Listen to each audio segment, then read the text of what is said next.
This didn't happen to me directly, it was actually one of my co-workers. He's not the type to exaggerate stuff either, which is why I've always thought something of it. This was sometime mid-last year, around July I think. He was doing grocery delivery on the side at the time, similar to apps like DoorDash and stuff like that, but it was in a pretty rural area. Not the main part of town either. He got sent out to one of those sort of semi-rural areas where it's basically farmland mixed with random houses. It was already pretty late as well, around 10:30 p.m, and he said that he'd almost declined the job because it was out of the way, but it paid a bit extra, so he took it. The place that he had to deliver to, it was down a long stretch of road with no streetlights, just fences, paddocks, and the occasional driveway. The GPS was working, but he said that it felt off because there were barely any landmarks. Everything looked the same in the dark. He eventually finds the address, though. It's one of those older houses set way back from the road. Long dirt driveway, no visible lights on except for a small one near the front door. He pulls up, but doesn't turn the engine off, just leaves the headlights on, grabs the groceries, walks them up, drops them at the door, takes the photo and turns around. Standard stuff. But then, on the way back to the car, he said that he got this feeling like someone was standing behind him all of a sudden. Not a noise exactly too, but just sort of like an awareness that you get sometimes. He turned around, but there was nothing there. He shrugs it off and gets back into the car. Now, the way that the road was set up, about 20 to 30 meters ahead was a T intersection. Straight ahead was just forest, and there were no houses, no fencing, just a line of trees. He starts driving forward, and as he's rolling toward the intersection, something hits the ground in front of him. Not small either, loud enough in fact that he slammed the brakes. It was one of those metal road signs. Not the main stop sign, but one of those smaller advisory signs. It had been standing upright, and now it was flat across the road. He said that there was no wind and no cars, no sound of anything moving it, which was strange. At this point, he's pretty on edge, and he sort of looks around with the headlights, but there was nothing that he could see. There was nobody either side of the road, no movements in the trees, nothing. He considered getting out to move it, but in the end he decided against it, and instead he slowly sort of steers around it, half on the dirt road, just wanting to get out of there. And as he turns left at the intersection, his headlights sweep across the tree line directly ahead of him. And that is when he saw it. He described it as a dog at first, medium to large size, pale, almost white coat, standing just inside of the tree line. But the part that stuck with him wasn't the dog itself, it was how still it was.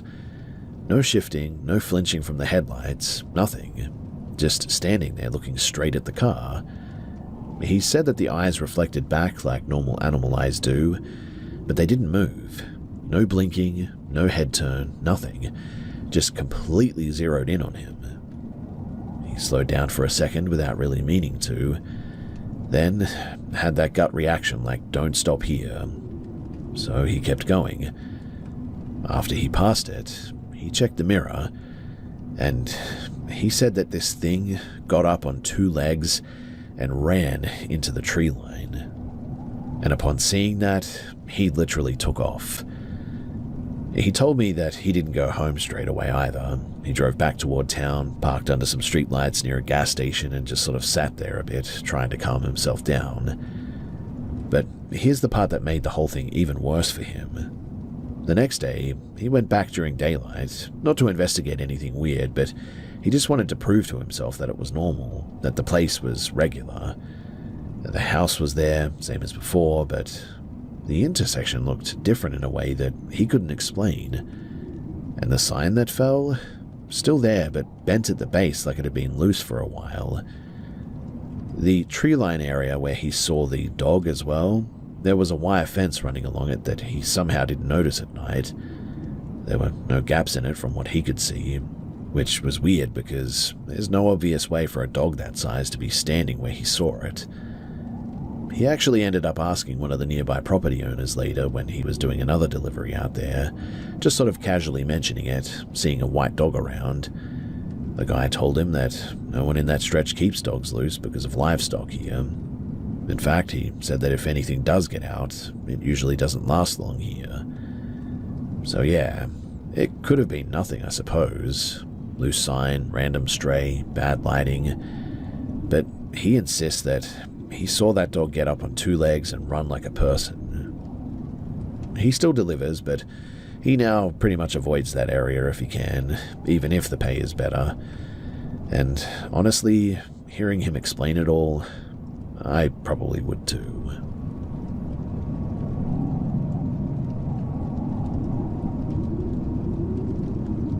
So I'm 31, hadn't dated properly in years, and finally decided to get back into it. I downloaded a couple of apps, wasn't expecting much, just figured that I'd meet some people and see how it goes. I matched with this guy, he called himself Ryan. He seemed normal enough over text, a bit dry, but not in a bad way. We talked for a few days, and then he suggested hanging out at his place, just playing some games and having a smoke. The first weird thing happened, though, before we even met.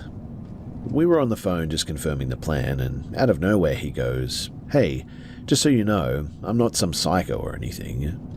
Then he kind of laughed after that. It wasn't said like a joke, though, more like he wanted me to react to it, I guess. I really didn't know what to say, so I just sort of laughed it off and I moved on. I should have taken that more seriously in hindsight, though. He lived in a unit complex. The place wasn't sketchy or anything, just a normal older block. When I got there, I could tell straight away that something was off, though. Not dangerous yet, but just off. He looked tired, like he hadn't slept and his eyes weren't really focusing properly. I sat down and noticed a bunch of these tiny liquor bottles on the coffee table, some empty and some still sealed. He cracked another one open while we were talking and just drank it straight. I asked if he'd been out or something, and he said no, he'd just been trying to relax a little bit. We put a game on, but he couldn't focus on it at all. He kept restarting conversations, asking the same questions twice, then saying things that contradicted what he had just told me. Sort of like he'd say that he'd worked full-time, then 5 minutes later, say that he hadn't had a job in like 5 months. Stuff like that. Then he said it again. "You're all right. I'm not going to hurt you or anything, you know." Same tone as before, not joking, just dropped it into the conversation like it belonged there. At this point, I was a bit on edge, but I'd already smoked a bit with him, and I think that I was trying to convince myself that it was just awkwardness or maybe just nerves. He tried to make a move at one point. I went along with it for a bit, but then he just sort of stopped halfway through and just sort of zoned out, like completely checked out for a few seconds. Things got weirder too. He asked if I could help him with his back because he said that it was locking up. I said sure. I've done basic physio stuff before, so I was being careful, nothing rough. And after a minute he goes, "No, that's not how you do it," and tells me to switch so that he can show me. We swap, and almost immediately I knew that I had made a mistake. He started pressing down way too hard, not like a normal massage at all, like full body weight, sharp pressure. I told him to ease up a bit and he said, "It's meant to hurt though, that's how you fix it." I told him straight up that it was too much and to stop. He didn't really stop though, just sort of adjusted slightly, still way too rough. Then he just suddenly asks me, "Do you ever think about why you don't take care of yourself?" That threw me. I've got pretty bad teeth, always been a bit insecure about it, so I assumed that that's what he meant. I just kind of shrugged it off and didn't answer properly. Then he starts talking about his sister. Says that she died a few years ago, says that she went to a guy's house for the first time and never came back. I didn't interrupt, just let him talk. But the way that he was saying it didn't feel like he was opening up. It felt rehearsed almost. Then he goes quiet for a few seconds and says, "I think about it sometimes," like what it felt like from his side. That's when my whole body just went cold, Like instantly, full-on panic response, no build-up, nothing. He was sitting on my lower back at that point, not pinning me exactly, but enough that I couldn't just get up normally. And I had this really strong intrusive thought that if I stayed still, something bad was about to happen. Not based on anything that I saw, but just sort of a gut reaction that I couldn't ignore any longer. I rolled over pretty quickly and sat up, tried to keep it casual, and said that I needed to head off because I had an early start and all that.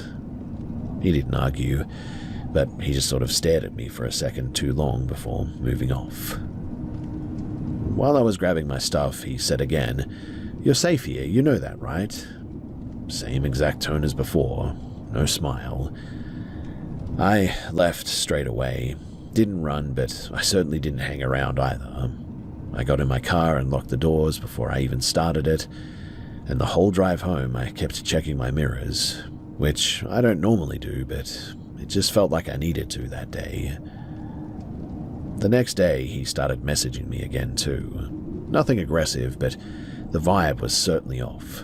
Like overly familiar, then suddenly cold, and then back to normal.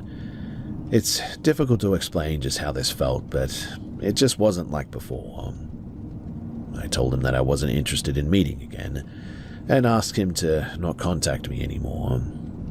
He sent one more message that just said, "Fair enough," and, well, that was it.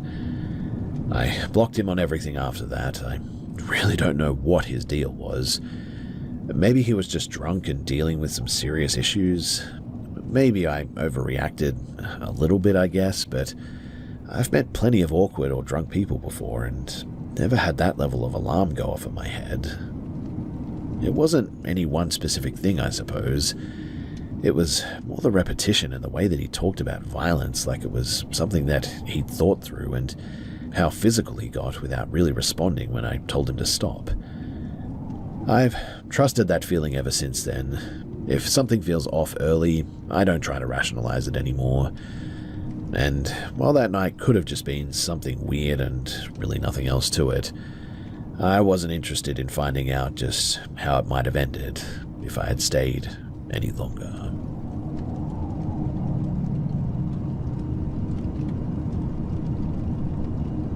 This was back in 2011, when me and a group of friends, Alex, Sam, Tori, Matt, and Jordan, decided to go camping in the Great Otway National Park. We picked a backcountry spot, far off the main tracks. None of us were drinking that night. Tori's allergic to alcohol or something, and it was a dry trip for her. We set up camp, built a small fire, and were just hanging out, chatting about random stuff. At some point, I noticed Alex got really still though. He just stopped talking mid-sentence. His head tilted slightly, like he was listening to something. He whispered, "Shut up, just listen." We all froze. And then it hit me. The forest, it was completely dead. Not quiet for a minute, but every sound had just been completely erased. And there were no crickets, no birds, nothing. Normally you would at least hear frogs, and in the trees the faint rustle of wildlife, but now there was nothing. Alex's voice was barely a whisper. "Guys, this doesn't feel normal.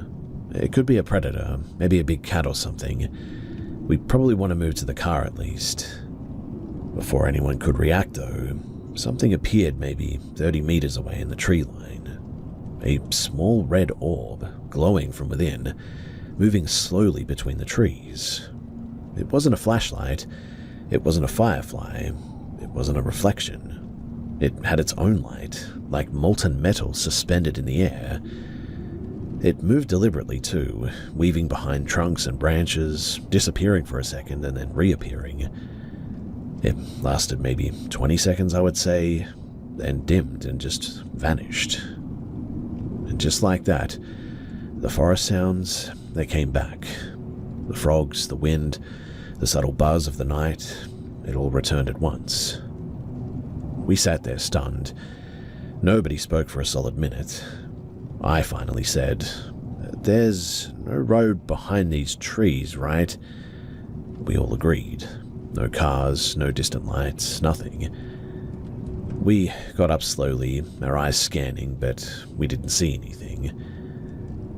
We didn't talk too much after that. We decided to pack up and move to a proper campsite with other people instead. Something lit, something that felt safe. We didn't even joke about it until the next morning, when we explained the situation to the site manager, trying to make it sound sort of ridiculous so it wouldn't freak her out. Her face, though, went completely blank. Then she leaned in and said, "This area, well, it's old growth, and stories like that aren't unheard of here. Some people say it's spirits or something, some say legends, no one really knows. But it's not the first time that people have seen a light out there. We were 6 experienced campers at this point. None of us had ever panicked like that before. And Alex, he's basically a forest professional now. Works in forestry half the year, in fact. And I mean, he's seen all kinds of wildlife, been in situations that most of us couldn't even handle. And even he admitted that he was shaken for weeks afterward.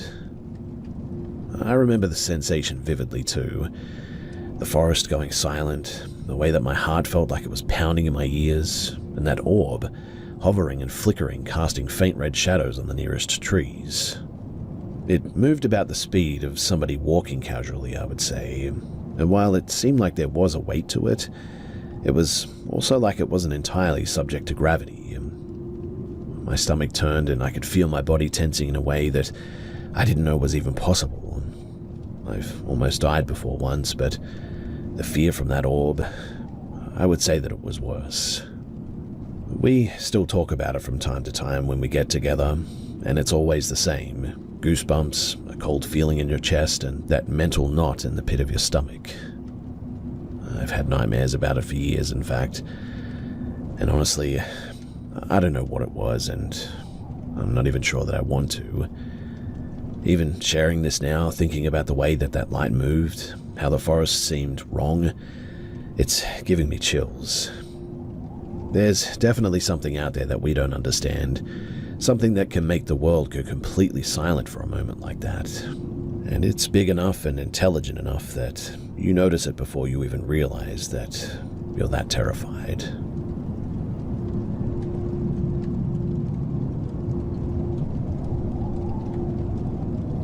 By early 2018, my family had just moved into a small cottage.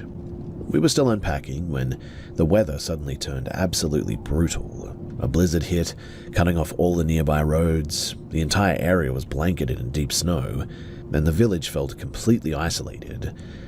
With schools closed for almost 2 weeks and nothing much to do as well, I decided to eventually take my dog Max out for a walk. I was pretty new to the area and wanted to check out the nearby woods and the bogland. So after trudging through the snow for about 20 minutes, we reached the edge of the bog. There was a faint trail that I noticed that led into a small patch of artificial woodland, trees planted in rows, clearly human-made. I followed the trail deeper though, Max sticking close. The snow was soft and fresh, and the forest was eerily quiet. That's when I saw some strange prints. They looked like hoof prints, but small. Probably a young deer, I thought. But they also didn't really make a lot of sense. What I mean is that they started right in the middle of the trail, as if something had appeared out of nowhere. And then, just a few meters further along, they stopped. Not a trail leading into the woods, not a splash in a snowdrift. They just ended. I walked over the prints slowly, squinting at each one. They were all the same size, evenly spaced, perfectly formed, as if whoever or whatever was walking had been careful enough to not slip. I reached the surrounding snow and the trees to see if the deer had leapt off. Maybe it was hidden under the snow or something, but there was nothing. No broken branches, no scattered twigs, nothing to suggest that it left the trail in a natural way. Even Max, who usually runs ahead sniffing everything, was suddenly hesitant, growling softly at the forest. I decided to keep moving along the trail, following the prints to where they ended. The deeper that I went, the heavier the feeling in my chest became, though, like something was watching me. I kept looking over my shoulder, but I didn't see anything. Then, between two trees up ahead, I saw movement. At first, I thought it was a person. The figure was tall, thin, and hunched, moving in a strange, almost jerky way. Its limbs seemed too long and too jointed, and the way that it moved, it didn't feel natural. I froze. Max barked once, low and warning-like, then stayed silent. The figure stopped too. It had a pale greyish complexion, and the head, it wasn't quite human. It was elongated with a narrow face, almost no visible mouth, and dark eyes that reflected the dim light in a way that made it impossible to look away. I swear that I could also see faint hair or bristly fur along its shoulders. The arms were long, dangling almost to its knees, and the hands looked wrong, thin and claw-like fingers. It just stared at me, and I couldn't move. I couldn't speak. I felt my stomach tighten, like my body knew that I was in danger but had no way to react. I stood there like that for, I don't know, maybe 5-10 seconds, and then it turned and glided between the trees, disappearing as silently as it appeared. I tried to rationalize it, that maybe it was a deer that had lost its way in the snow, maybe a person in some kind of a costume, but honestly, there's nothing that I could come up with. The proportions, the movement, the way it appeared and just vanished like that, nothing made sense. Over the next few days, I kept exploring the bog and the surrounding forest, partly out of curiosity, but partly because I couldn't shake the feeling that something was out there. And that's when I noticed tracks that didn't belong to any animal that I knew. They were humanoid-ish, I would say, but with long, narrow feet, clawed toes, and uneven strides. Some prints were upright, like somebody walking, but others seemed crouched or sort of elongated, as if whatever it was could shift between postures. Sometimes I'd glance up and catch movement at the tree line, a shadow slipping between the trunks, but whenever I focused, nothing was there. I never did see it again directly after the first encounter, but the tracks kept showing up for days afterward, always ending abruptly, like the creature literally just disappeared into thin air. Every time that I walked the trail alone, Max would growl or stiffen, refusing to go any further. And years later, I still have no explanation. I have the snow-covered landscape, the prints, and the memory of something distinctly inhuman watching me from the woods. I took some photos that day as well, but like with the prints, nothing in the pictures shows the creature or anything really, I guess, definitive proof. The image is just like snow, trees, and shadows, and a few prints here and there that look a little bit odd. These days, though, I don't go back to that forest now. I stick to the roads and the cleared trails. But if anyone has a rational explanation for the phantom deer prints or human tracks like this, then honestly, I'm all ears. Deep down, though, I really don't think that there is one, but heck, you never know.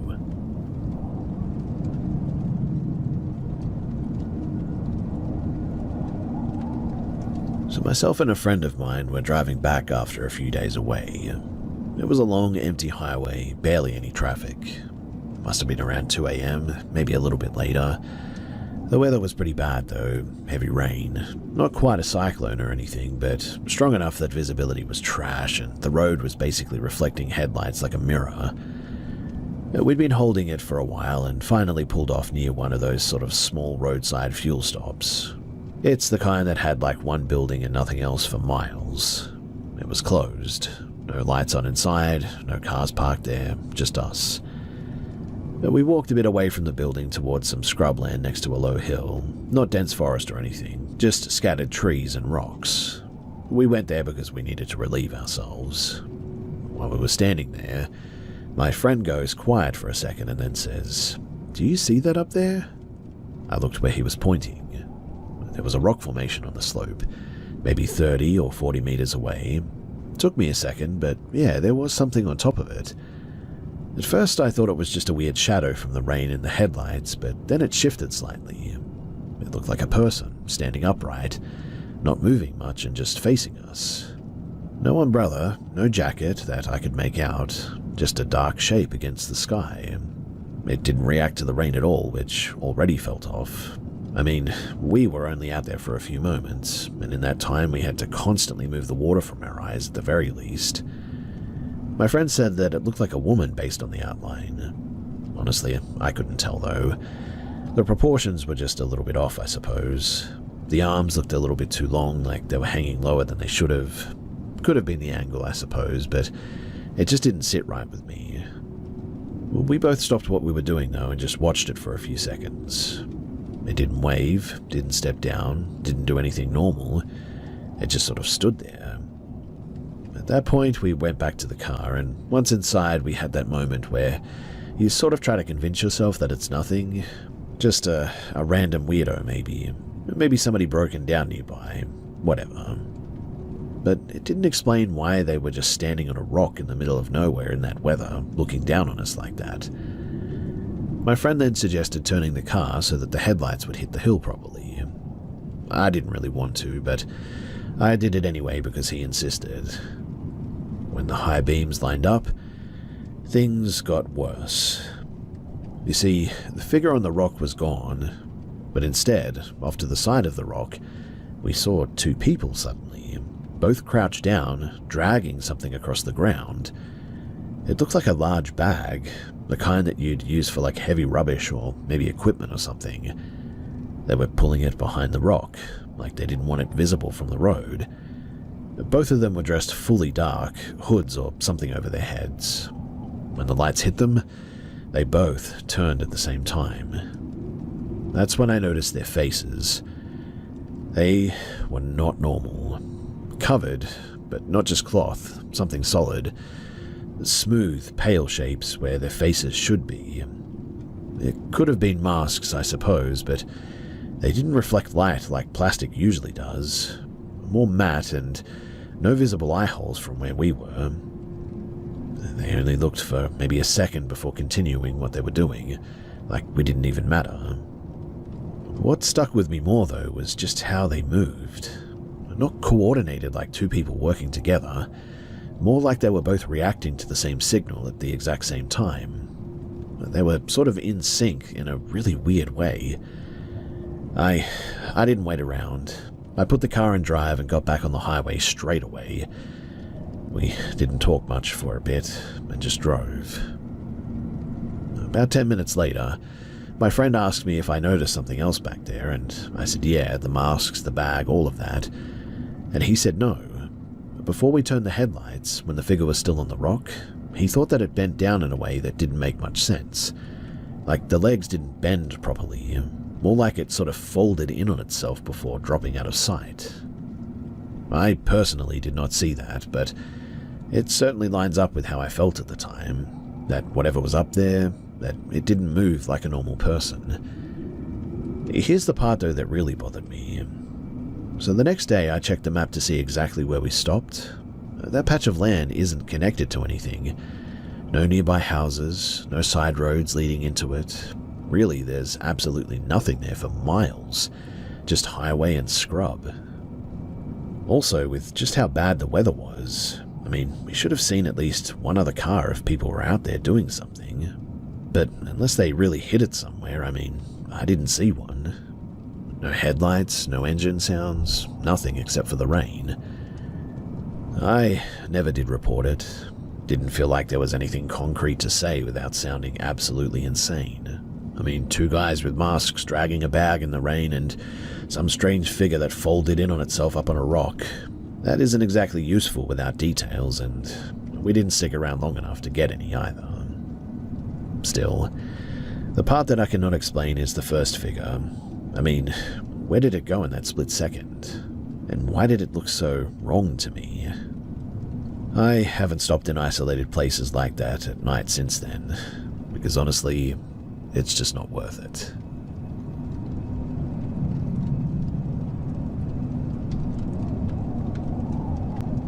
I'm sharing this because, well, I need some outside opinions before I decide what to do next. I'm not trying to exaggerate anything here as well, just laying out what's exactly been happening. So we live in a quiet street, and mostly older houses here. Nothing weird going on normally. But around mid-2022, the woman who used to live a few houses down died after falling down her stairs. And after that, the place sat empty for a bit, then her daughter moved in with her own kid. From what we can tell, the daughter is in her mid-40s and doesn't really manage things very well. The house went downhill pretty quickly, in fact. There were cats everywhere, like way too many, and they just sort of roam the street now. Honestly though, the animals aren't the main issue. Her daughter, I'll call her Elle for privacy reasons, is the problem. We don't know her exact age, but she looks older than a teenager, but certainly doesn't act like an adult either. It could be anywhere from like late teens to mid-20s, I would say. The mum told us that she's autistic, which, I mean, I can understand. But the behavior goes beyond anything that I've personally ever seen before. Like, the first thing that happened was with my partner. This was not long after they moved in. He was out walking the dog during the day, and Elle ran straight up to him, hugged him tight, and started crying. No warning, and he tried to ask her if she was okay, but she switched topics mid-sentence and started talking about something random. He figured that she had some kind of a disability and just sort of disengaged and left. At that point, it just sort of seemed awkward, but certainly not dangerous. My first direct interaction was a lot worse, though. I was outside, and she walked up and hit me on the side of the head. Not hard enough to injure me, but certainly not a tap either. I told her clearly not to touch me. She backed off, but just stood there, staring at me. I messaged her mother about it and got the usual apology, plus she doesn't understand boundaries sort of thing. After that, though, I started noticing patterns, too.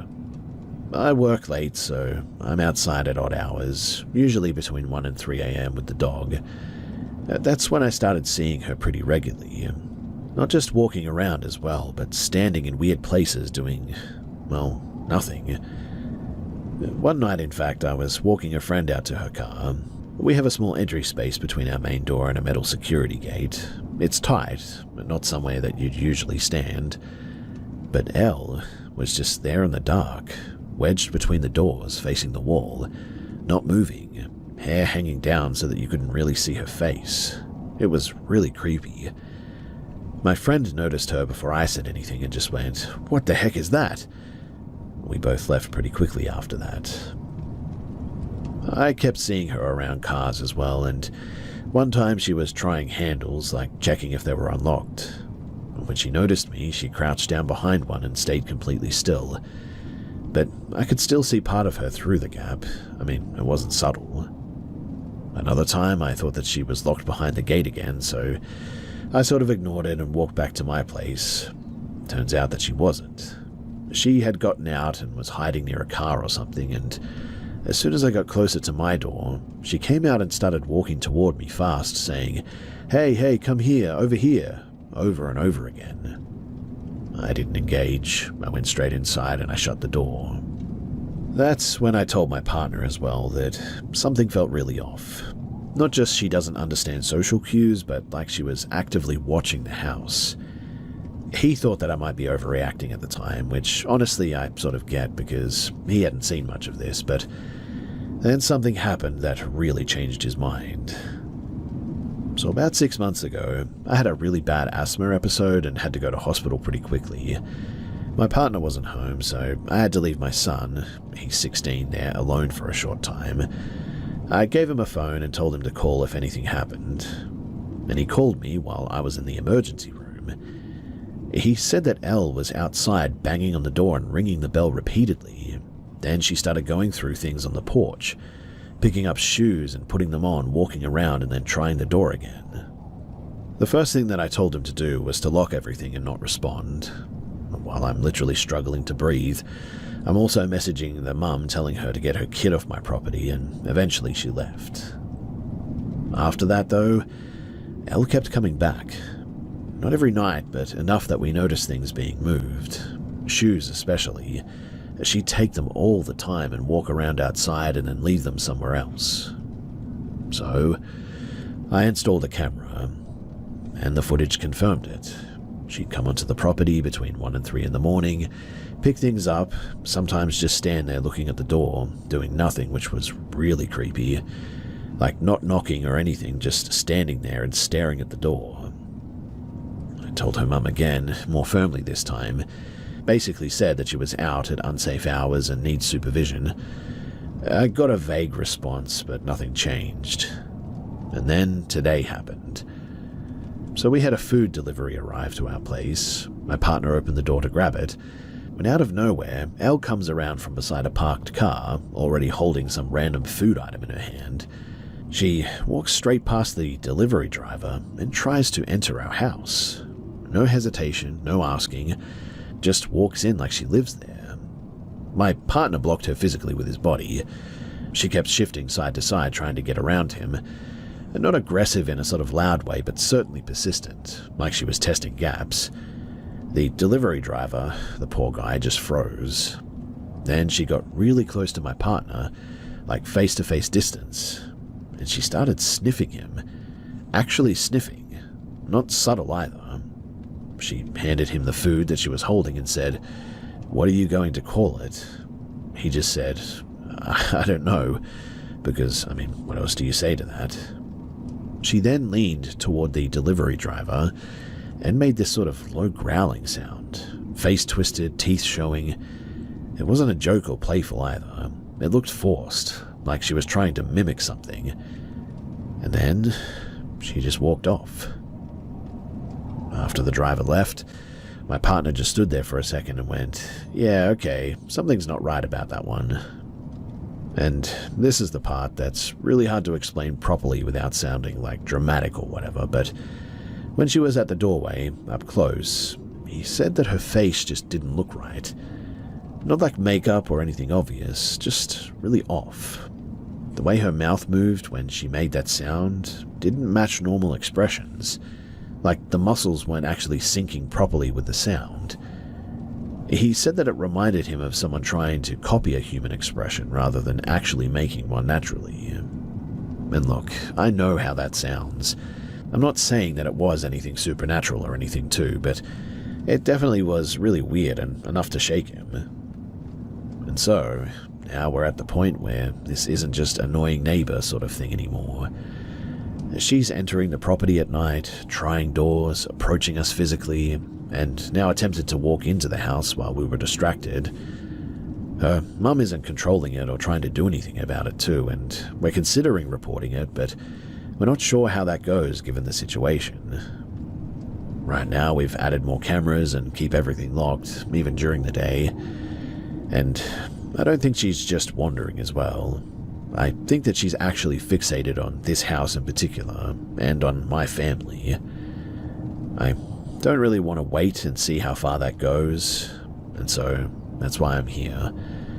Do you guys have any advice or know anything about how to handle something like this?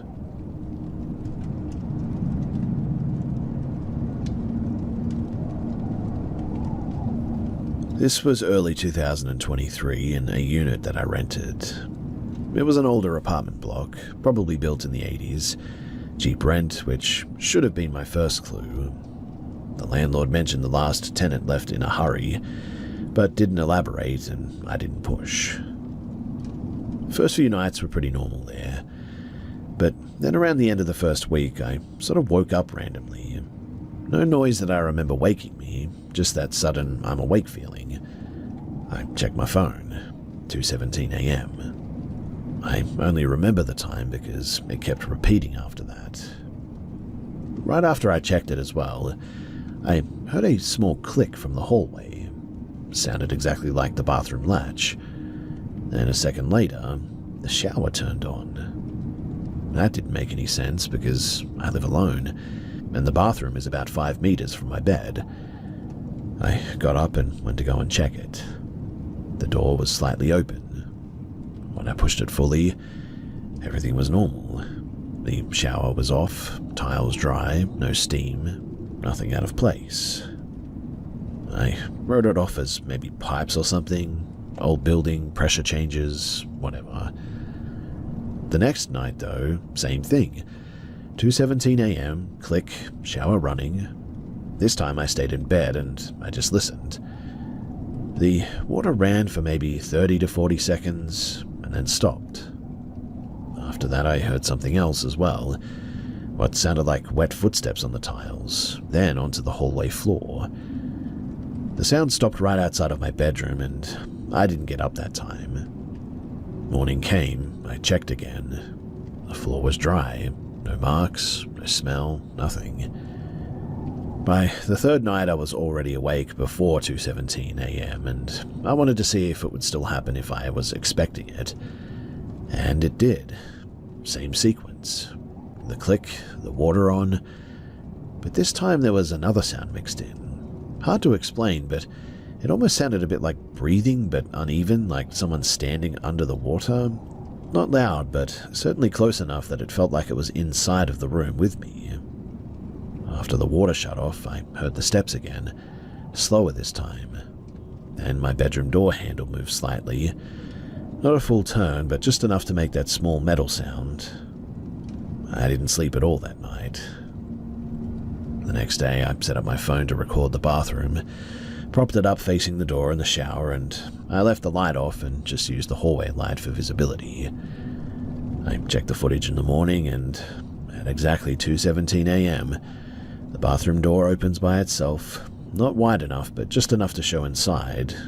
Then the shower turns on. There was no one visible in the frame. After a minute, you can see something change in the mirror, though. Not a clear figure, but more like a darker patch inside of the steam, but the weird part is the angle. The mirror shows more of the room than the camera should be able to even see. At one point, it sort of looks like there's something behind where the phone is positioned. Tall shape, but sort of distorted. Not clear enough to identify, but definitely not just normal steam. I replayed it multiple times thinking that it was a trick of the light, or maybe compression artifacts or something. That night I stayed awake again, but this time I didn't stay in my bed. I sat on the edge facing the bathroom. 2:17 a.m., same as before. The door opens, water on. But now I could hear something else. I could hear, like, quiet talking. Not actual words at first, but more like someone trying to speak while out of breath. I got up and walked over. I don't know why, probably curiosity more than anything, but the bathroom was filled with steam, even though it hadn't been running long, and the mirror was fully fogged. Then I noticed movement on the mirror itself. Something was tracing lines through the condensation from the inside, almost like a finger dragging across it, slow and deliberate. I just stood there. It didn't spell anything out. It was just sort of random. I said out loud at this point, "What is this?" Not yelling and just talking. As soon as I spoke, though, the water shut off immediately, and everything went quiet. Then I heard something behind me. Not footsteps this time, but more like fabric dragging across the floor. I instantly turned around, but there was nothing there. When I looked back at the mirror, the random swirls and everything were now gone. Completely wiped, like it had never even been there. As you can probably imagine too, that was enough for me. The next day I started packing, and before I left, I asked the landlord directly if anything had happened in the unit before me. He avoided the question at first, then said that the last tenant complained about noise at night and water issues, but nothing was ever proven. I didn't push any further. One more thing, though, is that on the last night I slept at a friend's place, but I went back the next morning to grab the last of my stuff, and I checked the camera one final time. There was a recording from 2:17 a.m. again. Same door opening, same shower turning on. But this time, for a brief second, the camera picked something up properly. In the reflection, there was a figure standing in the hallway. Tall and thin, but you couldn't make everything out exactly. The head was sort of slightly tilted, I would say, like it was trying to look at itself in the mirror, and the way that it stood didn't look very stable. And then it was just gone again. I moved out that week, and I haven't had anything like that happen since then. I still wake up sometimes around that time, but there's no sounds anymore, thankfully. If it was just a plumbing issue or some kind of a structural issue, or fine, I could have dealt with that. But I've lived in older places before, and I've never experienced anything like this. Either way, I'm not going back there to figure it out, and I just hope that the next person, well, that they're doing okay.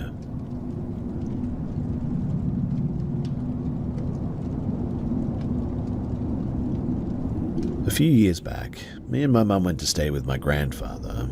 He lives on a property about maybe 20 or 30 minutes outside of town. No close neighbours, just open land and a long dirt driveway. House isn't really that old either. He had it built around 2015. Inside, it's basically one big open area. Kitchen, lounge, dining, all connected. There's also one bedroom downstairs and a loft above it, laundry room at the back with a door that leads straight outside where the cars are, and at night, it gets properly dark out there. No street lights, nothing. And once the sun is down, you're just sort of in it. But we had been there a couple of days at this point.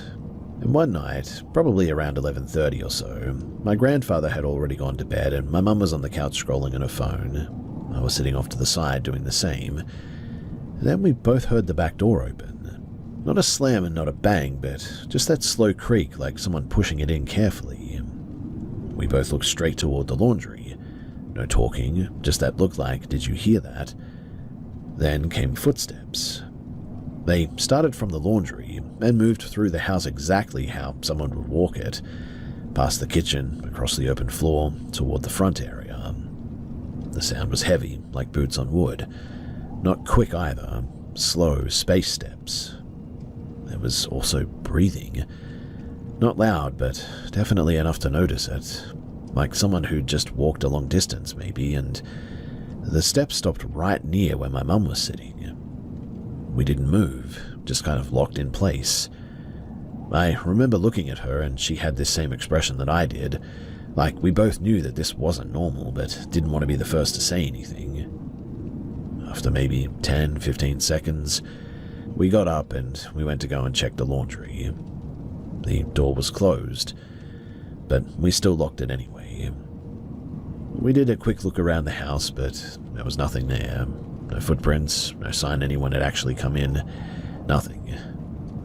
We didn't tell my grandfather in the end. He's older and probably wouldn't have handled it well, or maybe even just brushed it off completely. That night, though, I barely slept. The next day, Mum went around doing her thing, burning stuff, saying prayers, or whatever it was that she was doing. I'm not really into that personally, but she was clearly shaken, which really is not like her.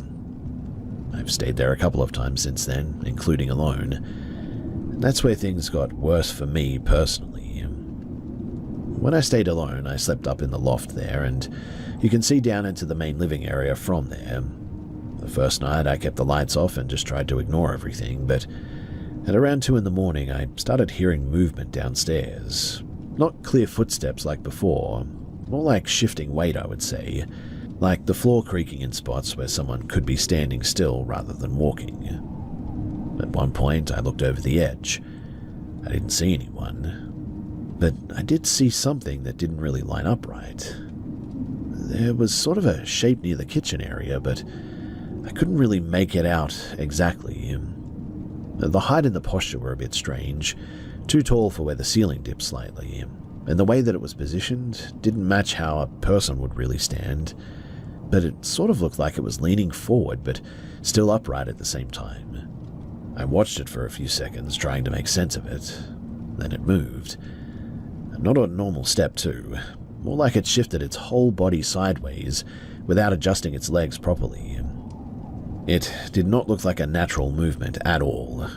I went straight back from the edge, and I didn't look again. After that, I put headphones in, and I didn't take them out until morning. The next time that I stayed there, I blocked the loft opening with a blanket so I couldn't see downstairs at all. Still heard things though, like low talking but no actual words that I could make out. It wasn't constant, but just enough to keep you from settling. And well, after this, I don't stay there alone anymore. Now, the other part of this that really added to it all is that in early 2024, I spent a month somewhere nearby, and I was staying near a river that locals don't like being around at night. My girlfriend at the time lived across it, so we had to cross a bridge pretty regularly. Every time we crossed after dark, she would get tense as well. Not joking around either, but actually anxious. I asked her about it, and she said that people avoid that stretch because of things that have happened there in the past. I spoke to an older woman who lived near the river, limited English, but enough to understand each other, and she told me straight up that she sees things near the water at night and doesn't really question it anymore. Said that during the war, bodies apparently ended up in that river.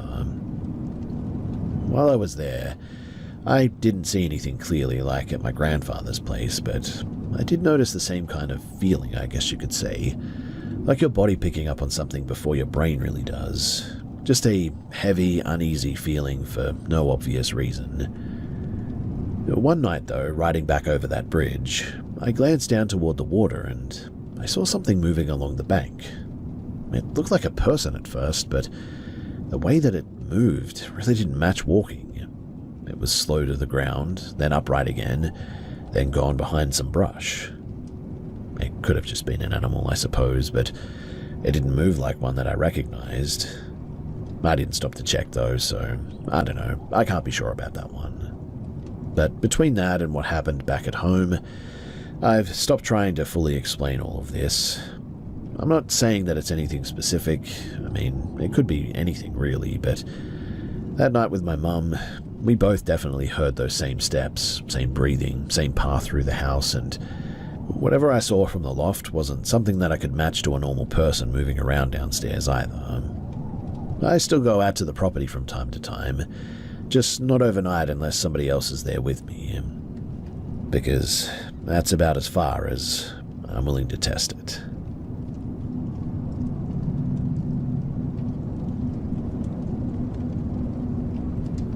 I've never really written this out properly, but it still messes with me even now, so I'll just explain it straight.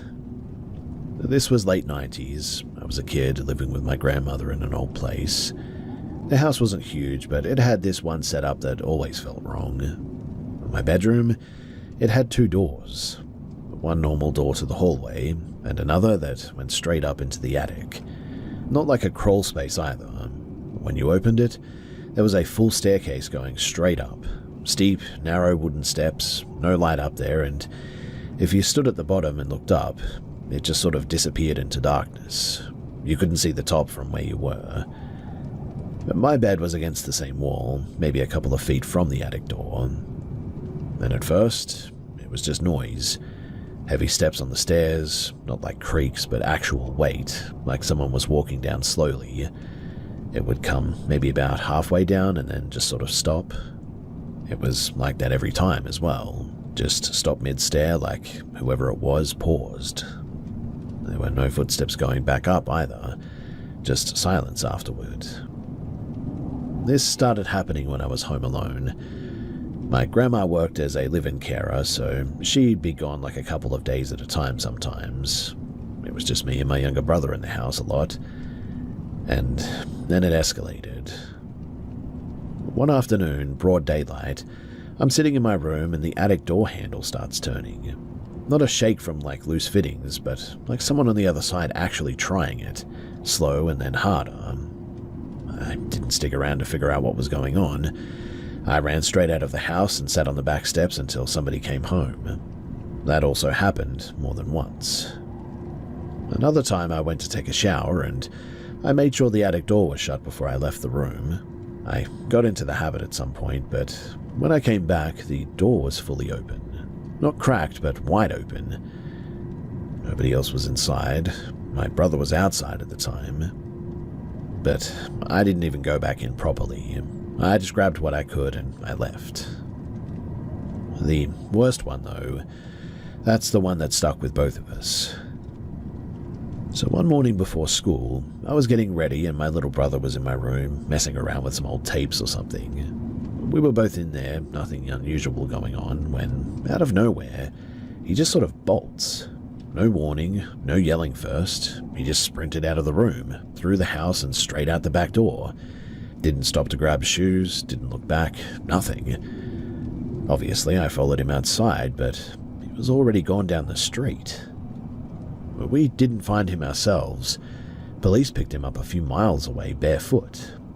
He had a fever by the time that they brought him back, which didn't make sense because he was completely fine earlier that morning.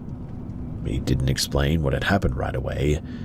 In fact, it took years before he even said anything about it. After that day, I was done sleeping in that room, though. Couch, floor, anywhere else but there. If my grandma was home, I'd sleep in her room as well. Eventually, she asked me why, and I told her straight. Something was coming down from the attic when she wasn't there. What I didn't expect was her reaction. She didn't laugh it off, didn't argue, and just went really quiet. Later on, when I was older, she admitted that she had heard things too. Not the same as us, but enough that she didn't like going near that part of the house at night. She had someone come over, a church guy apparently, and they went through the house saying prayers, doing their thing. After that, the activity did drop off a bit. Not completely gone, but definitely not as frequent. Anyway, I moved out as soon as I could when I got older. And here's the part where my brother eventually told me. So years later, he said that when he was in my room that morning, he heard the steps coming down the attic stairs, same as I used to. But this time, they didn't stop halfway. He said that two figures came down. He described them as looking like people at first glance, but wrong when you looked properly. He said that the faces just didn't look clear to him, just kind of flat and hard to focus on. He said that they walked straight up to him, grabbed him, and lifted him off the ground. Not violently, but just like he weighed nothing. Held him there for a few seconds, and then dropped him. And as soon as his feet hit the floor, he just ran. He swears, too, that that's exactly what happened. And knowing how he reacted that day, I really don't think that he made it up. I never saw anything like that myself personally, just heard the steps, the handle, and the door. But I will say this. Those footsteps never sounded like a normal person using stairs. The spacing was always wrong. Too even and too heavy, like something placing weight without adjusting properly. I'm in my 40s now, and I still think about that house. Every now and then, I'll drive past it when I'm in the area too. Nothing looks different from the outside. It still looks the same. But even driving by, you get that same feeling. Like you just really shouldn't be there for too long. I don't dream about monsters or anything like that. It's always the same setup to me. Me sitting in that room, hearing something come halfway down those stairs and then stopping. And always just waiting there.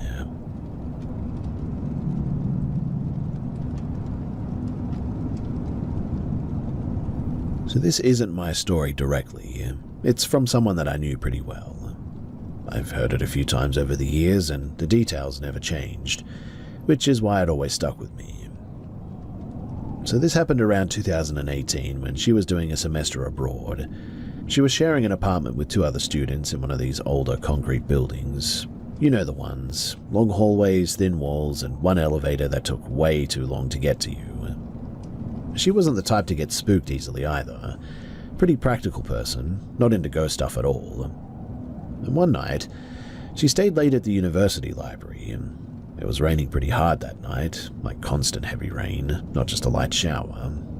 She missed her usual tram and had to take a later bus, unfortunately, and by the time that she got off near her building, it was already after midnight.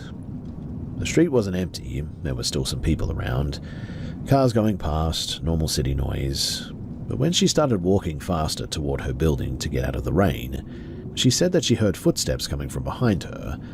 Not random steps too, but paced exactly with hers, like somebody was trying to close the distance without being noticed.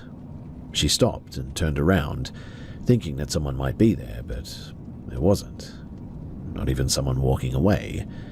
Just a couple of people further down the street doing their own thing. She brushed it off as maybe echo, and she went inside. Now, this is where it starts getting weird in a way that's really hard to explain. You see, she gets into the building, heads to the elevator, presses the button.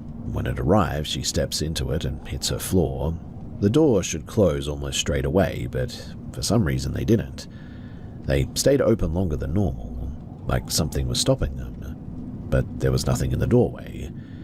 She even leaned forward slightly, thinking that maybe the sensor was picking something up, but still nothing.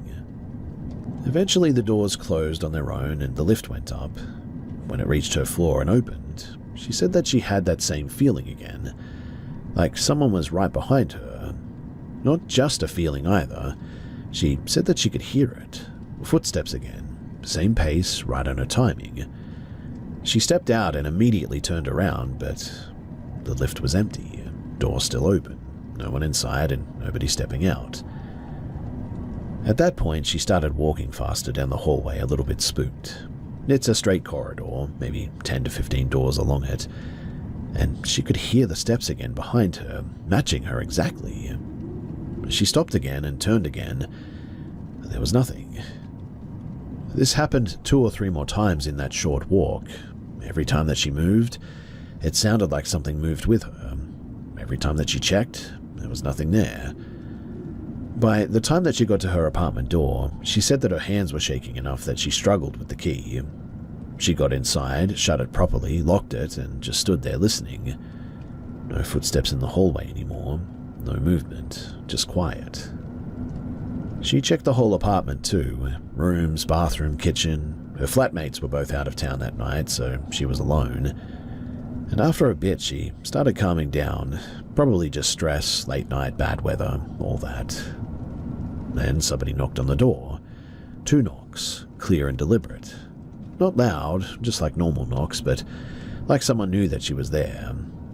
She froze and didn't answer straight away. Then she asked who it was. There was no reply. She checked the peephole. Empty hallway. There was no one standing there and nobody walking away that she could see. She waited maybe 20, 30 seconds thinking that maybe they moved out of view, but no one ever showed up. She actually picked up her phone at that point and was about to call building security when it happened again. 2 knocks, same pattern, slightly louder this time. She went straight back to the door and checked again, but there was still no one there. No sound of footsteps leaving, no elevator noise, and nothing.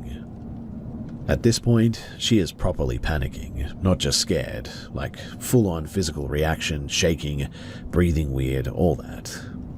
She called security from the building intercom though, and also started dialing the police on her phone. While she's on the call, it happens again. 2 knocks. But this time, there was a voice. She said that it sounded like a man, but not normal speech. Almost like someone repeating something that they'd heard somewhere else. Not shouted, not whispered either, just clear enough to hear through the door. She said that that's the point where she just dropped to the floor. She didn't black out completely right away, but she couldn't move or respond properly for some reason. The security guy showed up first. He checked the hallway, the stairs, even went floor to floor, but there was no one. Police came after that and did a more thorough check. Same result. No sign of anyone messing around. No reports from any other tenants. Nothing on the entry camera showing someone following her in or anything. But you definitely see her turn around a few times as if somebody is there.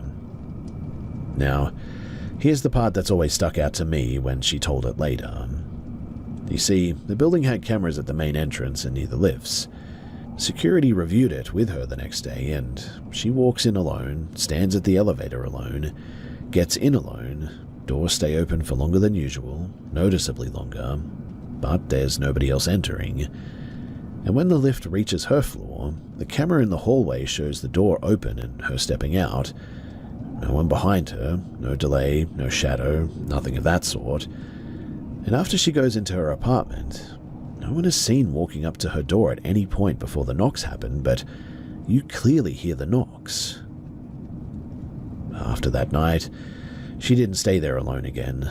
Either stayed with her friends or made sure that one of her flatmates was back. She also started using the stairs instead of the elevator, even though it was slower. Nothing like that ever happened again while she lived there, but she said that one thing never went away, and every now and then, especially late at night, she would sometimes hear knocks somewhere in the building.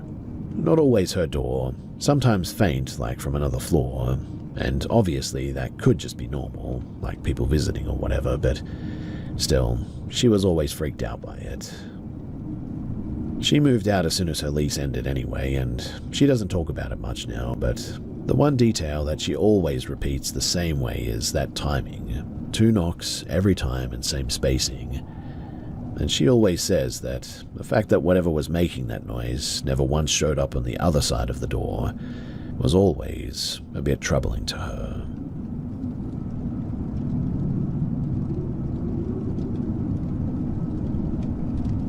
This all started last year, when me and my girlfriend were living in a small apartment complex in Columbus. The layout matters a bit too, so bear with me here. It wasn't one big building, more like a loop of smaller buildings facing inward, with a shared driveway in the middle too. Behind the buildings, there's a strip of trees. Not a proper forest or anything, but enough that once you step into it, you cannot really see the apartments anymore. Now, we had a routine where we would drink at night and then go for a walk around the complex before going to sleep. We never left the area, just circled around the buildings really. The night that this happened, we'd been talking about something heavy before going out. Not arguing, but definitely emotional. She's had stuff going on for a long time that she doesn't really get past, and we were talking about it again that night. Anyway, we go outside and we're talking, joking a bit, normal stuff. And at some point, I start walking backwards, so I'm like facing her while we talk. We end up near one of the buildings that has a small back parking area. That part of the walk barely has lighting, maybe one weak light and a couple of cars usually parked there. And while I'm walking backwards, I hear a woman say, "Hey." Not loud and not quiet either, but just like someone trying to get your attention sort of thing.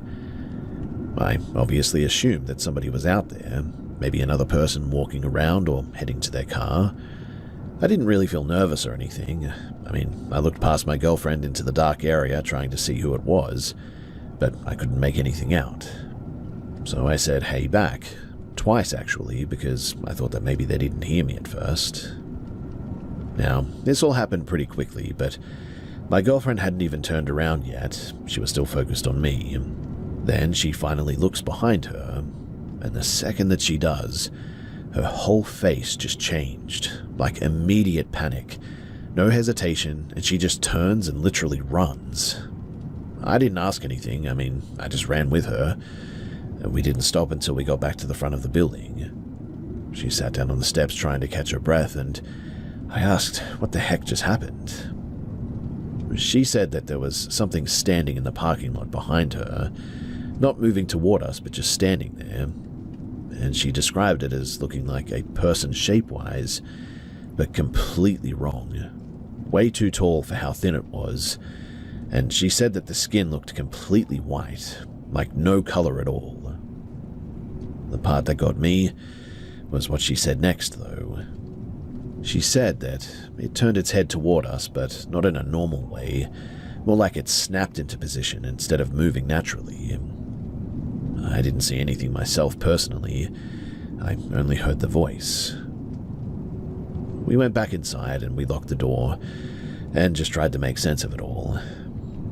At the time, I sort of leaned toward it being somebody messing with us. Maybe someone standing in the dark, maybe lighting made them look weird or something. Maybe we were both just sort of off because we'd been drinking. She didn't agree, though. She thought that it was something attached to her. She had moments before where she thought that she saw things out of the corner of her eye, but I'd never experienced anything with her, well, until that night. But after that, we stopped doing those walks altogether.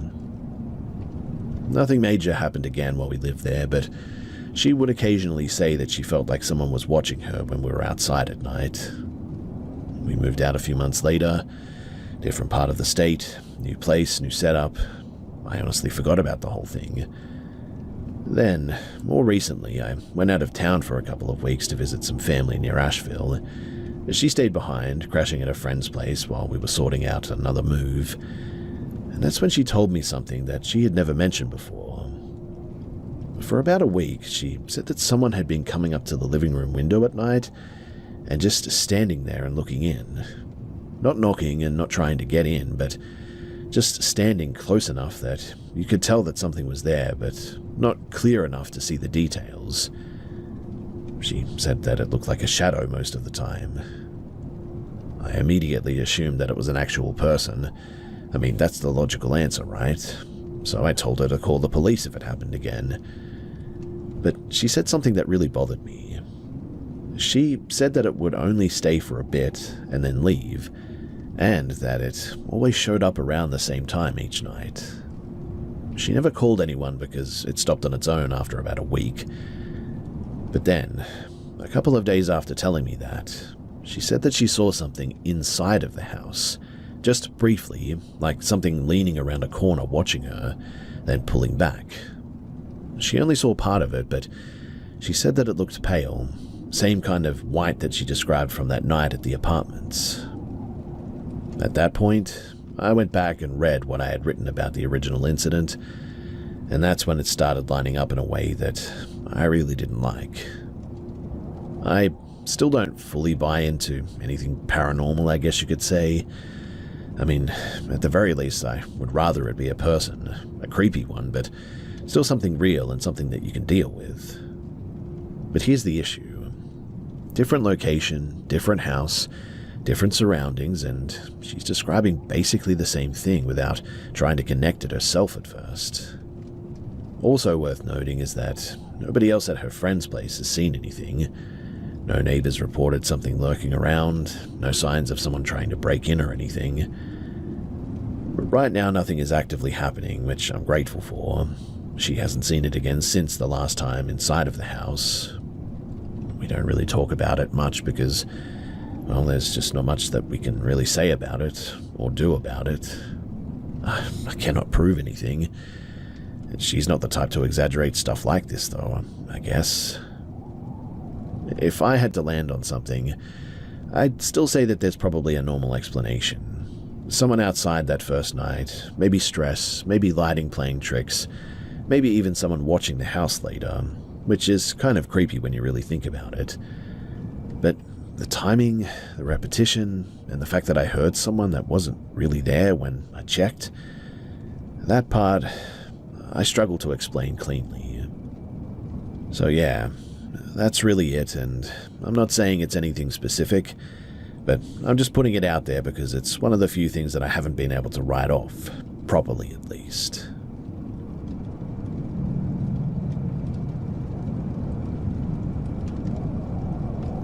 So this happened when my partner and I were doing a lot of camping trips. We weren't new to it either. We'd been doing regular trips for years in all kinds of weather. We were also pretty comfortable being out in the middle of nowhere. We heard about a smaller campground on the west side of an island, but sort of out of the way, not a major touristy spot. That's usually what we go for anyway, less people and quieter. We timed it around a long weekend thinking that it would be busy at first and then clean out after, and that's pretty much exactly what happened. The first day there was a handful of other campers scattered around, families, a couple of older couples. Weather turned overnight though, and it was proper heavy rain, wind picking up and everything.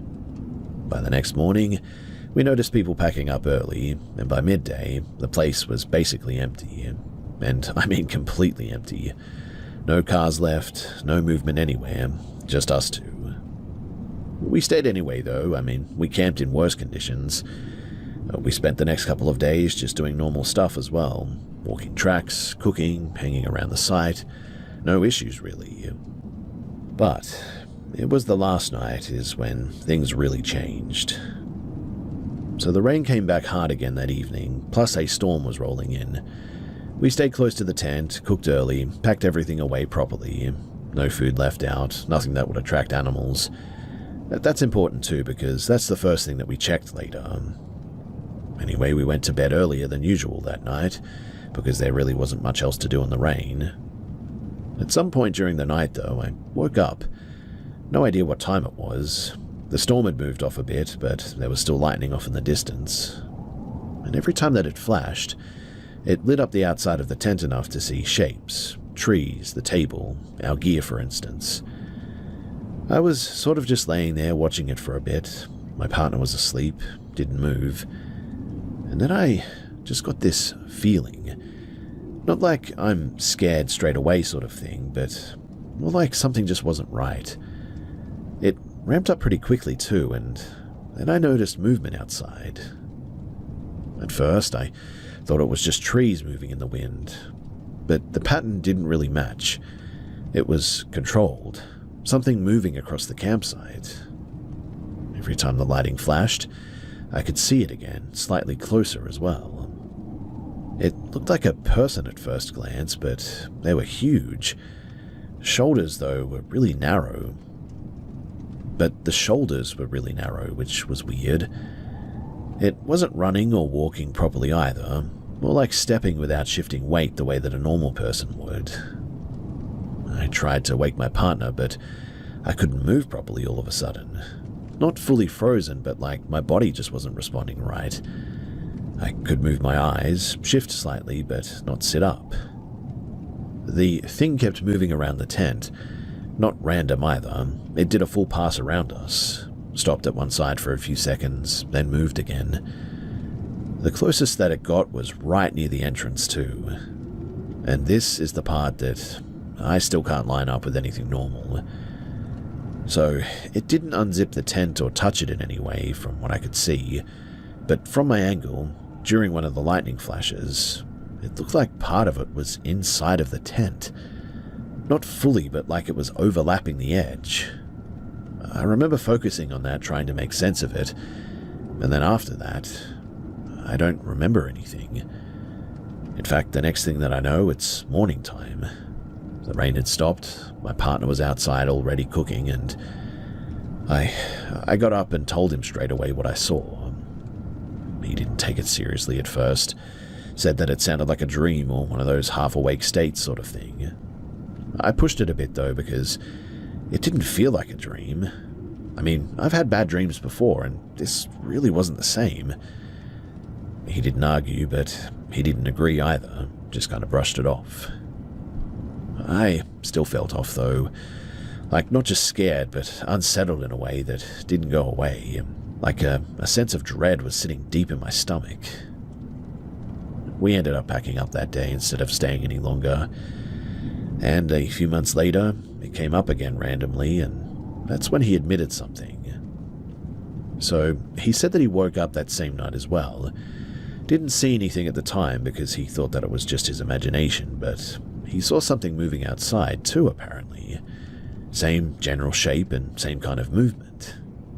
He said that he didn't get the can't move feeling like I did, but he stayed still and watched it for a bit, then apparently went back to sleep thinking that it wasn't real.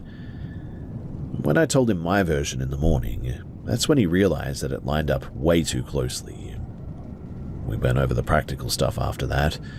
No footprints, but, I mean, the ground was soaked from hours of rain, so anything would have been wiped away anyway. No missing food, no damage to gear, no other campers around who could have been messing with us that we knew of anyway.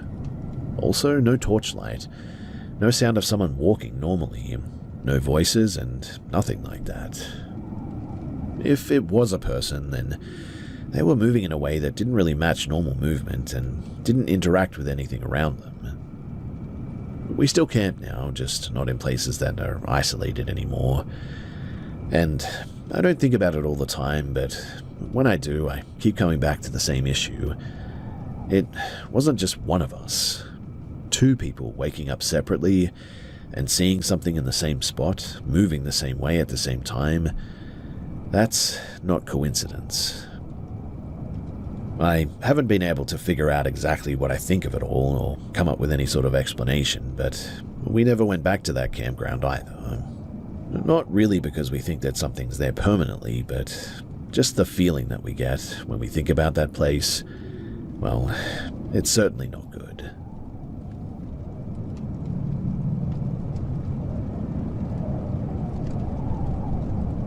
So my partner and I were doing some camping runs, and this one came from a recommendation through his family.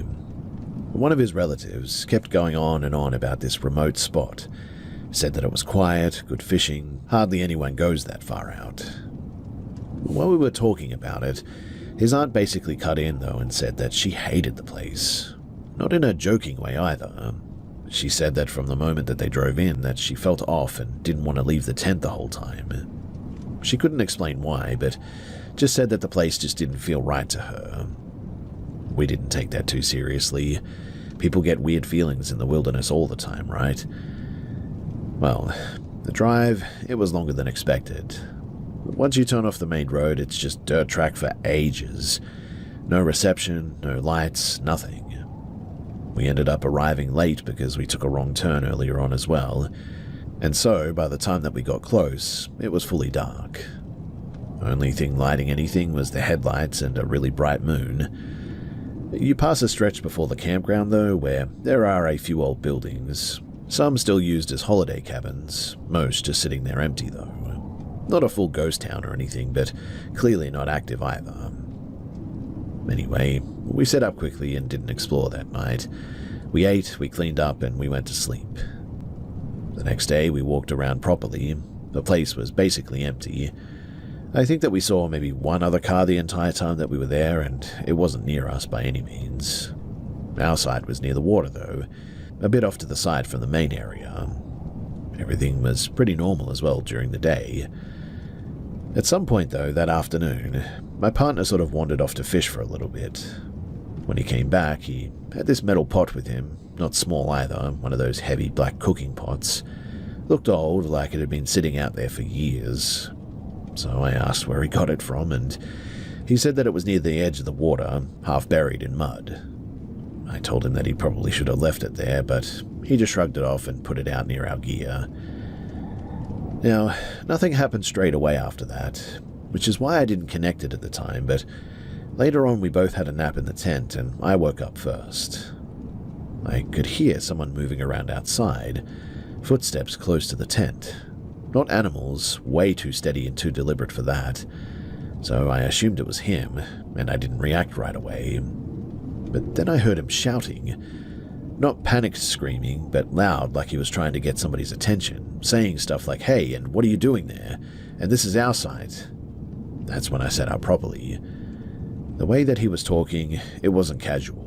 It sounded like he was dealing with someone who wasn't responding. I started getting up to go out, but before I unzipped the tent, he came back in. He looked off, not terrified, but confused and certainly a bit shaken. He told me that there was a guy standing near the water, not doing anything aggressive, but just sort of standing there and stepping into the lake like he was searching for something. There was no reaction when spoken to, no turning around, no answering. Now, it was pretty cold at the time, not freezing, but definitely jacket weather. The guy apparently had no proper gear on, no jacket, no shoes that he could see clearly anyway, just walked straight into the water like temperature didn't even matter. He tried calling out again, louder, but nothing, no acknowledgement at all. Then the guy just walked back out and headed away from the site. Didn't rush, didn't look back, just left. My partner said that he was going to follow him just to make sure that it wasn't someone lost or in trouble or whatever. I told him not to though, but he went anyway. He was gone maybe 10 minutes, and when he came back, he said that he couldn't find anyone. But not just that. There was really nowhere that the guy could have realistically gone in that time without making noise or being seen at least. There were only a couple of other campsites in that direction, and they were empty. No cars, no gear or anything. Also, there were no tracks leading off clearly. The ground near the water was soft, so you would expect footprints, but between the damp soil and the debris, it wasn't obvious enough to track. We sort of both went quiet after that. At that point, it stopped being maybe we imagined something and turned into there was definitely something here and now they're gone. We packed up some of our stuff that evening just in case we decided to leave early as well. Nothing else happened that night, but neither of us really slept properly. The next morning, though, we had a look around the area in daylight. Tried to find where the pot came from, too. Couldn't find anything that looked like an old campsite or a structure nearby. We ended up leaving that day instead of staying any longer, too. On the drive out, we passed back through the section with the old buildings. One of them had a small group of people just sort of outside doing some maintenance work. My partner actually stopped and asked if anyone else had been camping near the lake or anything that they had seen. They said no. One of them mentioned, though, that occasionally people wander through from further out, but it's rare and you'd normally hear vehicles or see signs of it at least. We didn't mention the details and we just left it at that. But looking back on it all, the timeline just doesn't really work. From when we first saw the guy to when he disappeared, there just wasn't enough time for someone to walk far enough to be completely gone without making noise. Also, the lack of response. I mean, even if someone didn't want to engage, you'd at least get some kind of reaction when someone's yelling directly at you from a few meters away, surely. I really don't know what to make of it. I mean, it was a really weird situation. Either way, though, we left the pot behind when we packed up, didn't take it with us. And hey, call us superstitious, but I just didn't feel like it was something worth bringing home after all of that.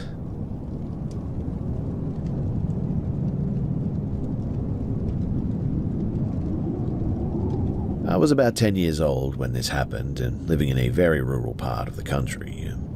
Not a town really as well, but just sort of a handful of houses spaced out and farmland and forests around for the most part.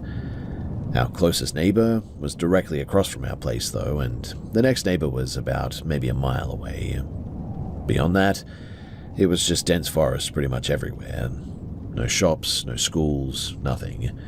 Nothing but dirt tracks and trees as far as you could see.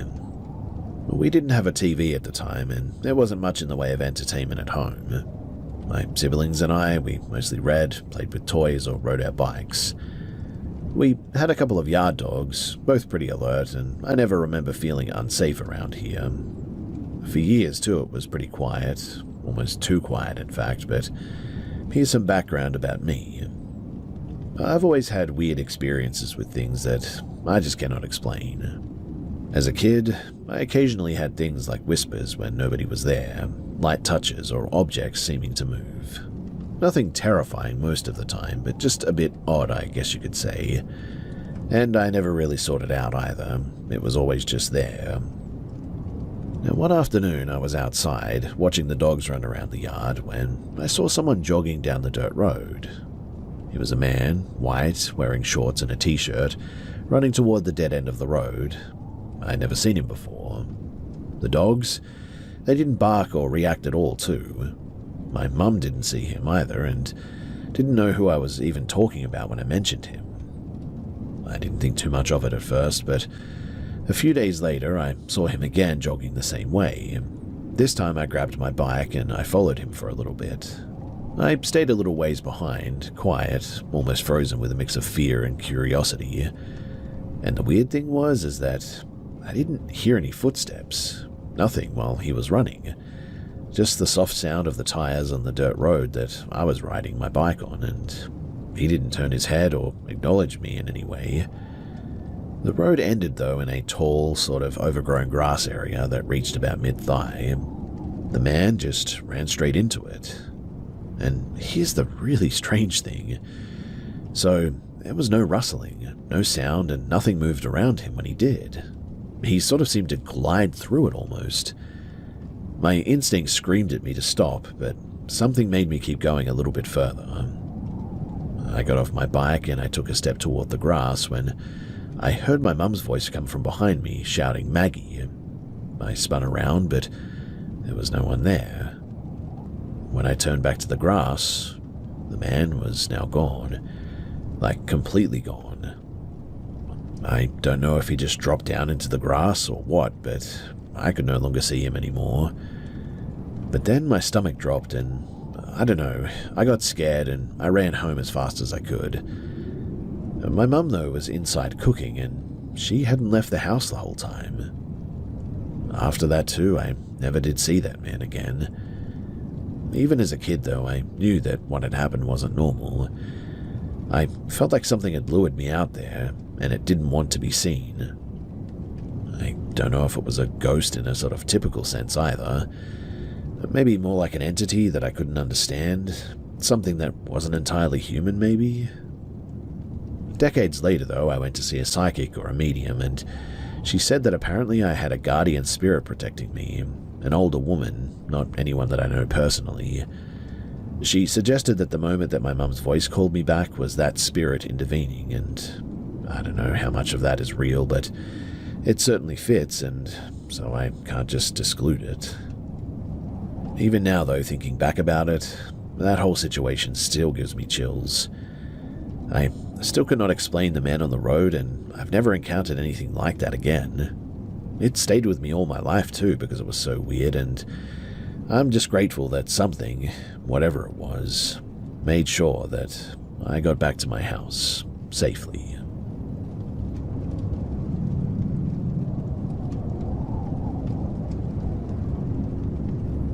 Every night, I take our dog Milo out for the final walk somewhere between 11:30 and 3 in the morning. Usually it's just me and him, the street is pretty much dead quiet, and the occasional car passes maybe once every 20 minutes. I've done these late night walks for years now and never had a weird experience. Well, until this night. It was early autumn, around 1:10 in the morning I would say, and Milo had just finished his business. We were turning around to head back home when I suddenly got that somebody is watching me feeling. It's hard to describe, but it hits your stomach first, then the rest of you, and if you've ever had this feeling, then you'll know what I'm talking about. Anyway, as we passed the cars parked along the street, I could see across the road to the house directly opposite of ours. That's when I noticed a figure. At first glance, I thought it was the neighbor, since he sometimes walks late too, but it didn't move like a normal person. This figure was extremely tall too, easily like 2.5 meters tall, and unnaturally thin. Even from a distance, I could tell the proportions were just really wrong. Here's the thing too, there's a street light in front of our yard that normally lights up the entire stretch there, including the neighbor's driveway. But this figure, it was almost like a black hole in the light. Not a shadow and not a dark coat or a hoodie or anything, but just absolute darkness. Everything else in the vicinity was illuminated normally, grass, trees, the parked car, but this thing was darker than anything else around it, even the night itself. Milo, who is usually oblivious to everything except other dogs and interesting smells, didn't even seem to notice it though. He trotted along like nothing was wrong, which honestly made the whole thing even creepier. I tried to rationalize it at first, thinking that maybe it was some kind of a visual trick, or maybe a person in a long coat blending into the shadows. But the closer that I got, the more that I realized that the figure just didn't reflect or scatter light like anything normal would. Its posture was upright, completely still, and focused directly on me. I could feel it watching me, in fact, even before I consciously saw it. Normally, I'd walk straight to our driveway before cutting through to the house, but that would have put me directly across the street from it. I didn't want that, and so instead I detoured through the neighbor's driveway to our side yard, keeping as much distance as I could. I kept glancing over my shoulder the whole time, and it never moved. Not a step, not even a slight shift. It just stayed there. By the time that I unlocked the door to get inside, I was shaking. Milo still didn't react. The thing across the street, it never seemed to move, never even made a sound. In the end, too, I sort of convinced myself that it must have been a trick of the light or my imagination, but I don't know, somewhere deep down, I knew that it wasn't. Since that night, I've walked the dog past that same street hundreds of times. I checked that exact spot every single time, too. Nothing ever happened again, and a part of me thinks that maybe that's even worse, because now I really don't have an explanation. What I have come to the conclusion of, though, is that it wasn't a person and it wasn't an animal, and there's no way that a human could have stood there without casting some kind of a shadow or reflecting any light. I've told friends about it, and most just think that I'm overreacting, but I keep remembering the way that it was just, well, existing there in the light, or maybe rather in the absence of it. Like I said, it wasn't like a shadow stretching. It was like the light itself avoided that space. I don't know what it was. It's the only experience in all of my late-night walks that makes me feel uneasy too, even now. I still take the dog out, as I mentioned earlier, but these days I keep my phone ready and I never take my eyes off of that part of the street. But has anyone else ever seen anything like this before? Something that seems alive, watching, but clearly isn't human? I'm serious too. I want to know if I'm going crazy or not, or if this is something else entirely.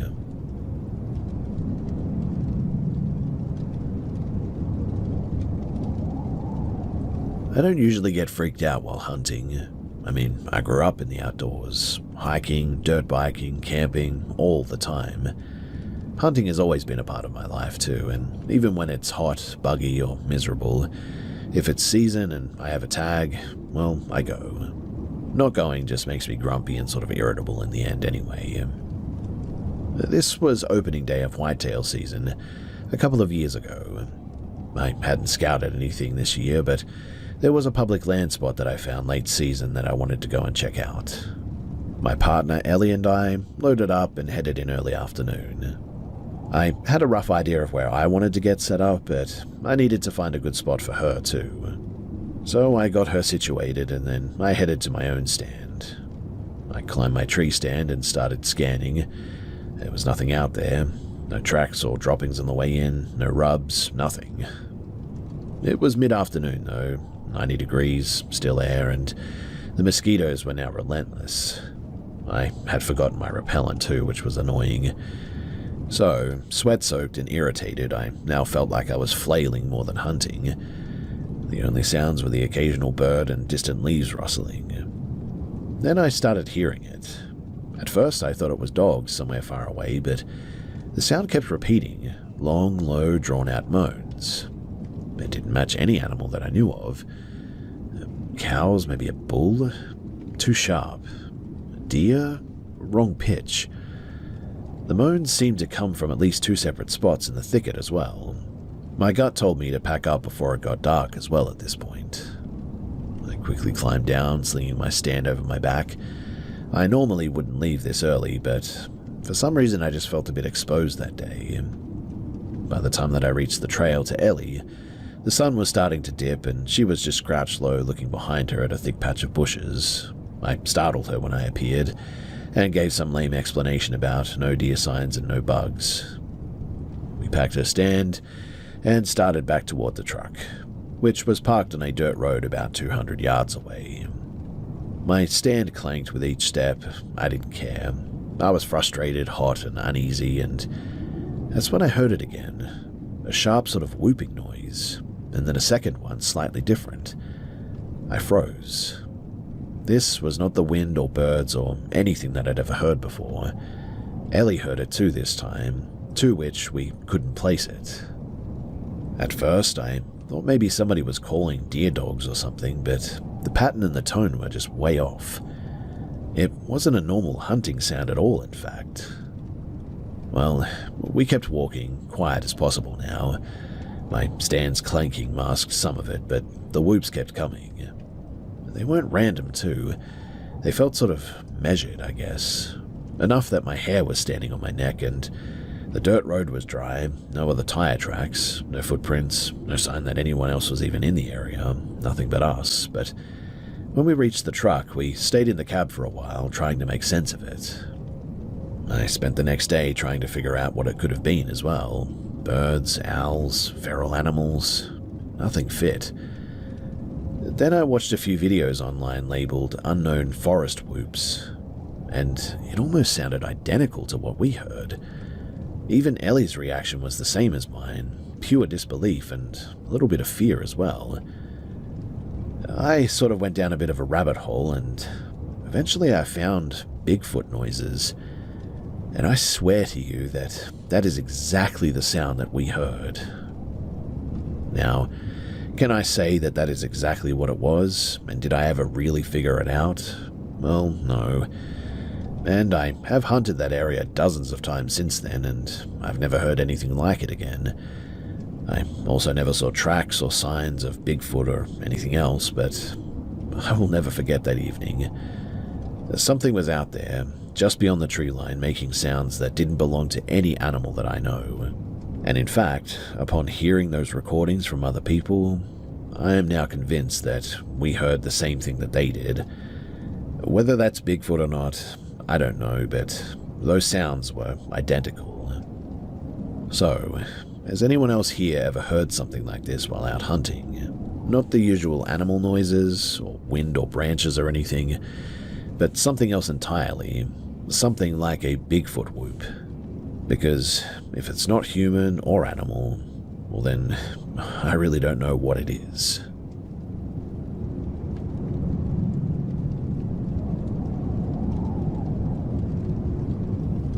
I've always done a lot of night photography, mostly astrophotography, so being alone at night is pretty normal for me. I used to think that I was pretty much fearless as well, but a few incidents over the past few years have made me really rethink that a little bit. So the first one happened back in 2019 on a spring night. I had my camera and tripod, and I decided to hike out to a spot that I knew, a wide, familiar trail about maybe a mile from the road. I often don't take a flashlight because I don't want to spook wildlife. They're easier to photograph if you stay in the dark after all. I also just like moving in darkness. It's quiet and I can focus better. I set up my usual vantage points near the water's edge and I started a long exposure. Everything was pretty normal as well until I heard some rustling off on the far side of the lake. I know the area well, but the sound was heavier and closer to the size of maybe a large dog. Then it started letting out these yells, deep, low, and almost guttural. Not like any animal that I knew in the area. It wasn't a distress call, too. It was sort of just a warning, I guess. It sounded angry and frustrated, though, like something big had been cornered or maybe even hurt. I froze at first, thinking that maybe it was a bull in pain, but then it repeated, and something about the tone made me stop thinking logically. I grabbed my tripod and camera bag, and I sprinted the mile back to my car, listening to the noises echoing across the water. Thankfully, it didn't chase me, and I never saw anything, but it was certainly loud enough to make my stomach tighten for hours afterward. I still have no idea what it was. I mean, logically, it was probably just a large animal, but my gut says otherwise. Anyway, the second one happened a few months earlier, near the same area. My girlfriend at the time, Jess, and we went on a short hike along a straight stretch of track that cuts through dense forest. No moon that night, just completely black. We were about halfway in, too, when we noticed like a small glow high in one of the big trees there. At first, I thought it might have been a distant house or maybe a reflective sign or something. But that didn't make any sense. I mean, there was no light out there. But as we got closer, it was coming from inside of a knot of one of the trees, high up, bright and focused. There was no other light source nearby. We stared for a few minutes, both quiet. Jess said that she'd never seen anything like it before. I've walked that trail dozens of times, sometimes at night alone even, and never seen anything glow like that in the trees. But we didn't stick around. It just felt very weird and off. On the walk back, I kept looking over my shoulder as well. No one was there, and we didn't see any lights moving through the forest or anything, but I just felt watched the entire way back. Now, the last one wasn't far from my house, in fact, in a clearing surrounded by thick forest. I was again out with my camera, photographing Orion, and I heard it before I saw it. 2 heavy thumps on the ground, like somebody stomping really hard. Then I heard it again, louder, closer, like something was running toward me almost. I instantly turned and I ran across the field to the house with my tripod swinging against my back, convinced that something was chasing me. My heart was pounding so hard that I thought it was about to burst, and I made it inside, slammed the door, and didn't breathe properly for a while. I then spent most of that night just looking out the windows, trying to see if anything was out there. What makes these experiences stick with me, though, is that I'm normally a pretty rational person about the outdoors. I mean, I know the local wildlife pretty well. I know the sounds that most of them make. I know how the wind carries noises at night, and I know how nightlife can sound like that. But these three events weren't things that I can really easily explain. They certainly weren't deer, and they're nothing that I've ever heard or seen before. Since then, I still go out for night photography from time to time, but I have a lot more respect for the forest now. I make noise and I stick to known trails. I always carry a light now as well, and I never go as far as I used to. There's something about the darkness in these forests, especially alone, that makes you realize that you're not the only thing moving around at night out there. And I guess that's really the part that has stayed with me the most.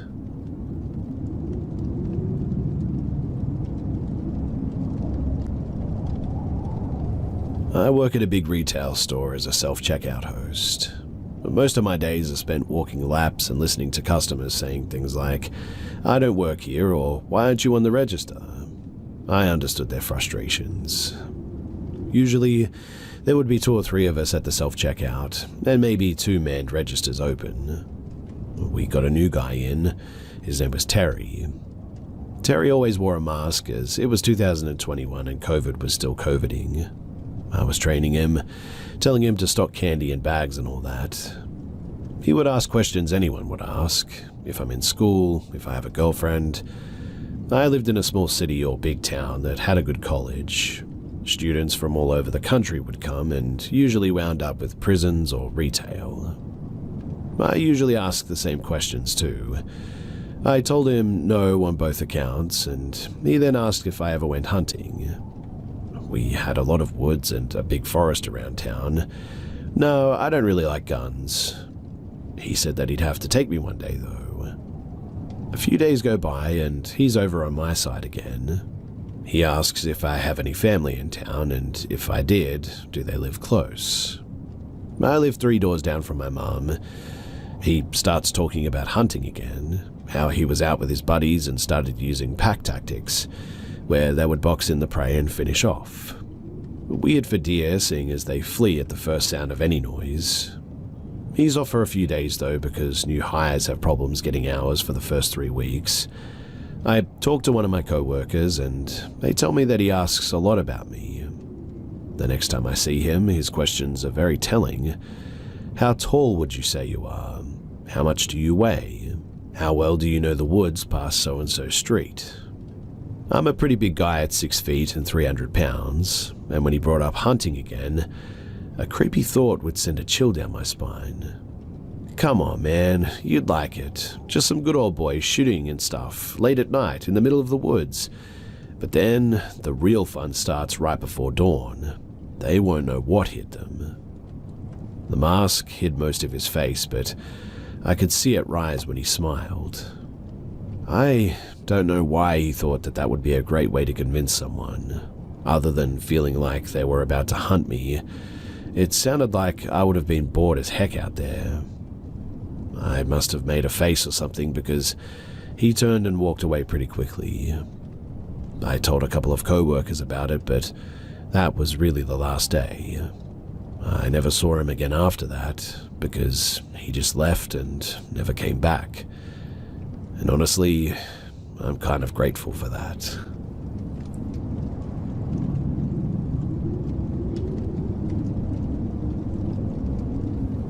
This took place when I was 15 or 16 years old, so that would place it in either the summer of 2000 or 2001.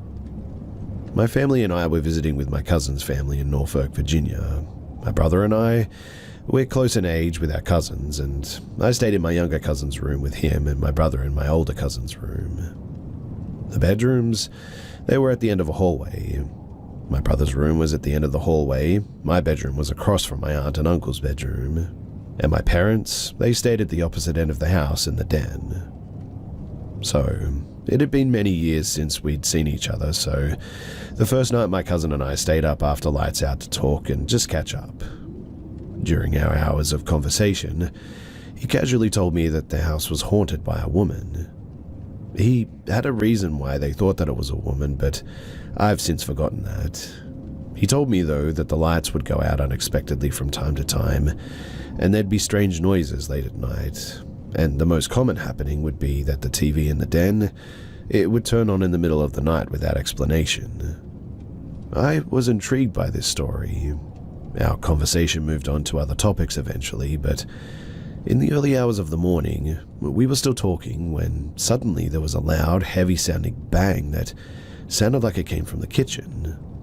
We fell silent and listened as we heard what sounded like footsteps, slowly coming down the hallway towards the bedrooms. The floors were hardwood, and to me, the footfalls sounded like a small child that has put on their parents' shoes. They kind of slid, and then the heel would slap the floor. They sounded like they stopped right outside of our bedroom door, in fact. There was silence for a long moment. Then 3 loud knocks, not on our door, but on my other cousin's brother's room door. We both sprang up from our beds and flung open the door. My brother and cousin had already had their door open and were standing there, but there was nothing there.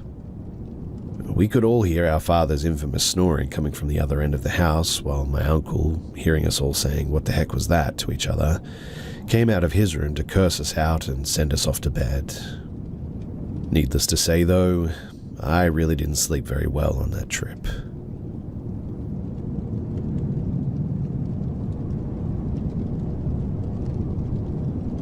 I've dealt with paranormal experiences throughout my life, and I am now convinced that some kind of spirit follows my family from time to time. It usually just shows up as little shadows peeking around corners, or strange noises in the middle of the night.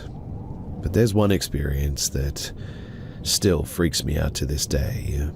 I was younger when it happened. So, I was home alone with my younger brother. We had this little dog named Stephanie, a tiny ball of energy who was completely obsessed with Cheerios. We didn't give them to her often because they weren't the healthiest treat, but she loved them more than anything. That morning, I went to the pantry to grab some Cheerios for Stephanie. She was right there beside me, practically bouncing with excitement. I grabbed the box, turned around, and just like that, she was gone. I was so confused, thinking, what the heck? Where did she go? I immediately started searching the entire house, calling her name over and over. 2 hours went by, and still no sign of her. At this point, I was really worried. In a last-ditch effort, I grabbed her favorite squeaky toy, a little pig that she adored, and squeezed it. When out of nowhere, she appeared upstairs in the hallway, right in front of my brother's room. I could see her standing there from the main floor. Relief washed over me, but I was also confused as heck. I called out to her, "Come down here, I have your Cheerios and your squeaky pig toy." But instead of coming to me, she started walking back and forth, crying like she was stuck or maybe scared or something. I was baffled and getting a little bit scared myself at this point. I kept urging her to come to me, but her crying only grew louder and more desperate. So I started climbing the stairs, but the higher I went, the louder her cries became. I began to worry that she might be hurt or trapped, so I hurried up the stairs, my heart racing. When I reached the top, I suddenly felt something scratch down my back, 5 distinct fingers.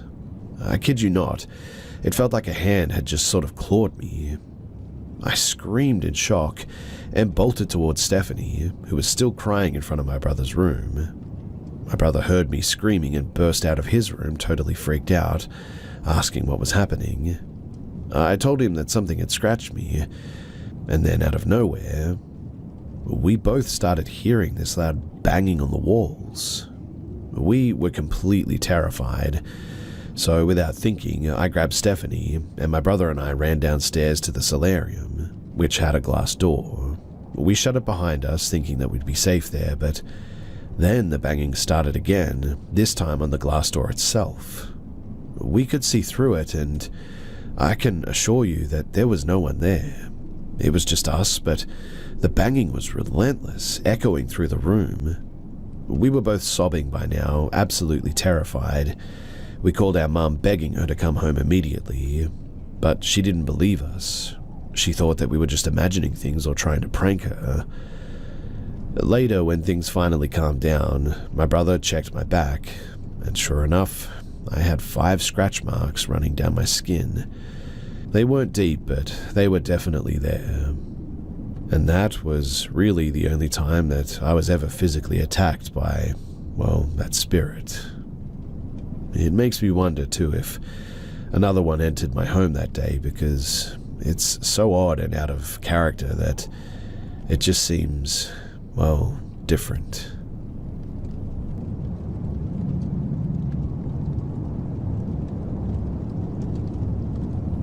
I had an experience about 4 days ago that I haven't been able to shake. I was dog or house sitting for my boyfriend while he was away on a backpacking trip. My boyfriend's home is in a semi-remote area at the bottom of a hill, at the back of a few arches of property. He's right next to the highway, which has opposite it a small rural neighborhood. It's both very sketchy and very safe, meaning that the community is close, but people frequently keep to themselves, and there's lots of abandoned, dilapidated homes right next to very well-kept homes as well. It's a pretty typical countryside neighborhood, I guess, but I really didn't feel unsafe to agree to watch my boyfriend's property and his dog, Hennessy. Hennessy is a 115-pound jet black American Bulldog English Labrador mix. He's basically all muscle, and ever since my boyfriend and I began dating, he's become very protective of me and my own dog, Lottie. Lottie is a 57-pound poodle mix. I'm a dog groomer, so she's usually done up in pretty silly haircuts with bows and everything. All of this is to say that one of my dogs is very intimidating, and the other certainly is not. Now, because of his strength, however, I cannot walk Hennessy and Lottie at the same time on my own, and so I usually walk Lottie alone and then go back to get Hennessy and walk him alone. We do about 30 minutes of walking each, and I like to take Hennessy after Lottie at night because I feel safer with him as it gets later. This is important too because this was the case about 4 nights ago.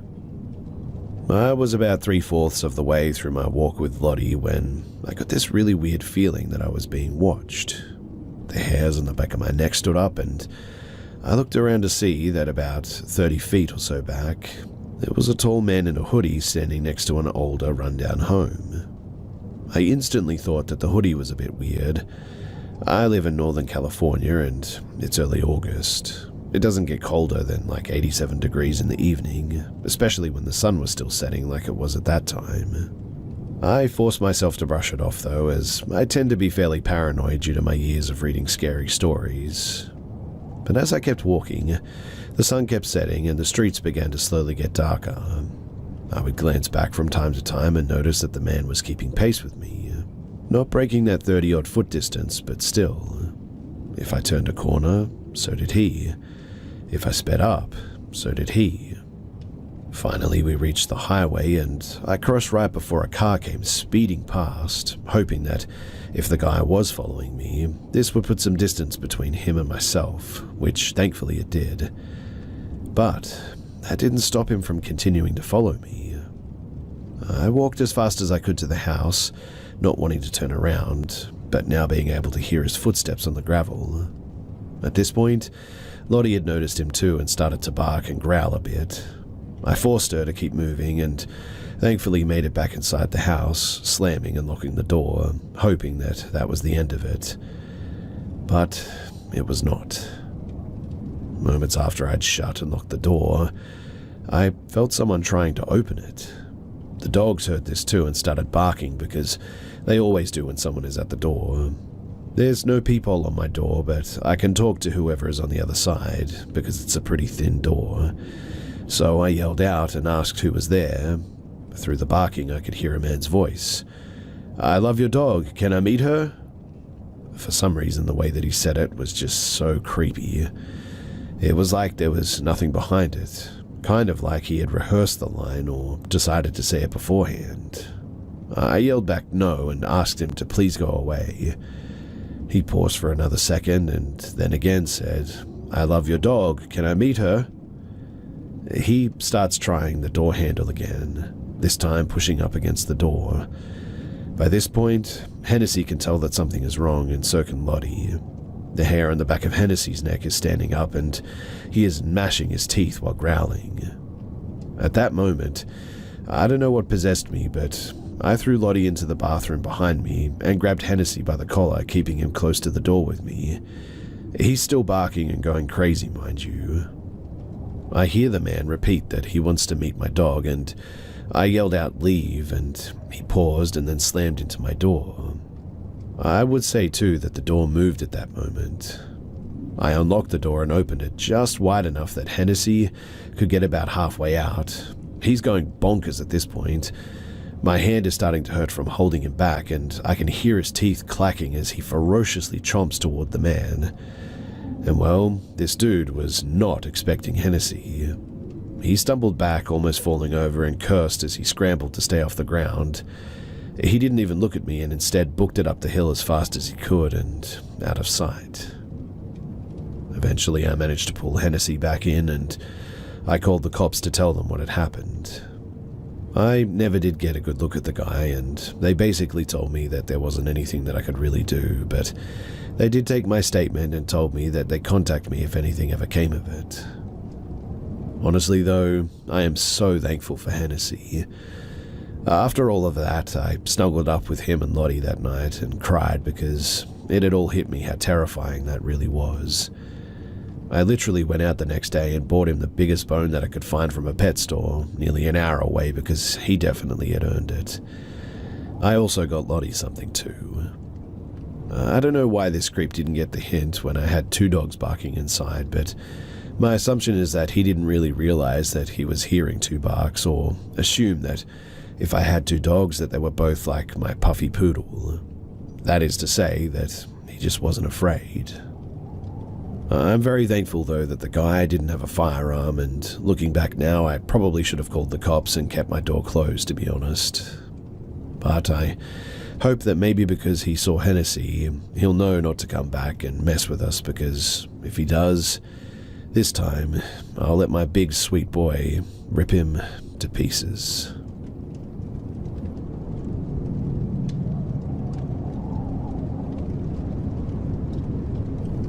Ever since my grandfather, who lived with us, became sick, and after his recent death, my mother and I have noticed a drastic increase in unexplainable things happening inside of our house. I always tried to write it off, but this night, something happened that truly freaked me the heck out.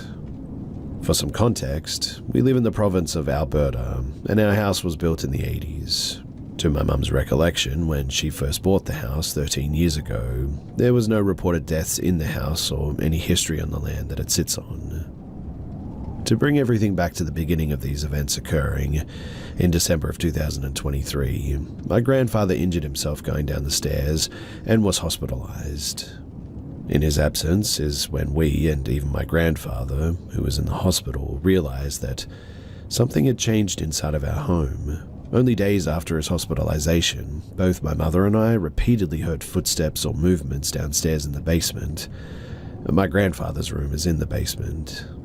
Many times we chalked it up to just old house noises, wood creaking, the house settling, etc.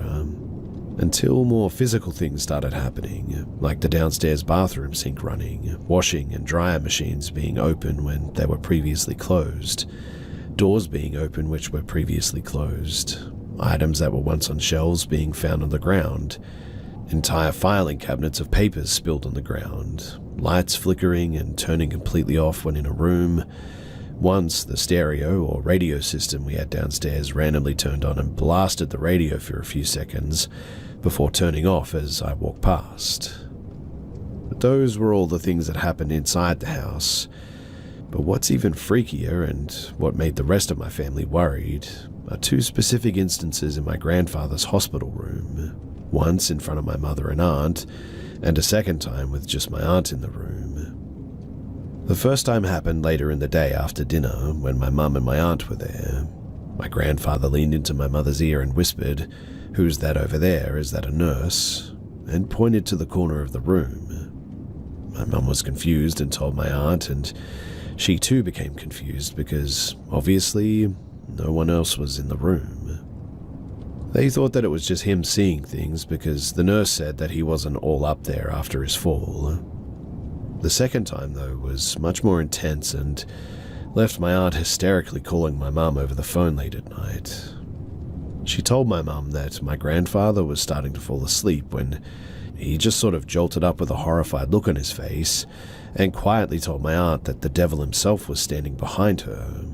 She freaked out and stood from her chair and turned and saw nothing. She calmed back down and sat back in her chair and tried to ease my grandfather.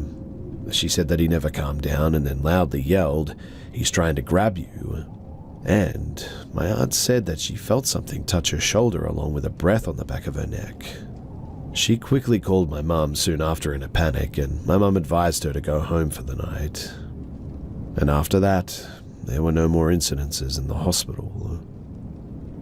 After that, there seemed to be less activity at our house until, well, he passed a few weeks ago. Since then, my mother and I continue to hear the odd sound, objects being misplaced, lights going on and off, in the basement, until about an hour ago, and my mum came into my room at about 10 p.m. and randomly asked if I just wanted ice cream. I said sure to that, and I went to the door to put my shoes on. My mum said that I didn't have to go if I didn't want to, so I chose to stay home in the end. As she left, she told me to lock the door behind her as I went to the bathroom as she left. I got out of the bathroom and promptly locked the door. I also want to note that our screen door wasn't locked but was definitely latched at the time. After I closed the door, I went back to my room and sat, and I just continued a game that I was playing with my headphones on. After about 10 to 15 minutes of my mum being gone, I very clearly heard my mum's voice yelling my name to come and grab the ice cream. I get up and speed walk to the door yelling, "I'm sorry, I didn't hear you get home." And as I turn the corner to the front door, the door is slightly ajar, screen door wide open, and my mum and her car are nowhere to be seen. I was quite spooked by that because the sound of my mum's voice was so loud that I heard it over the floor fan in my headphones. I relocated the door and locked myself in my room until my mum got home with the ice cream. I told her what happened, and she was also spooked, and we together searched the house in case somebody had actually got in, but there was nothing. I also forgot to mention that the majority of the time our two dogs in the house never barked at anything, except for a few times in the basement, maybe 2 or 3 times. I really don't know how to end this because I'm just not a good storyteller, but the only upside is that we are moving soon, and hopefully this stuff won't keep happening in the new place that we're moving into.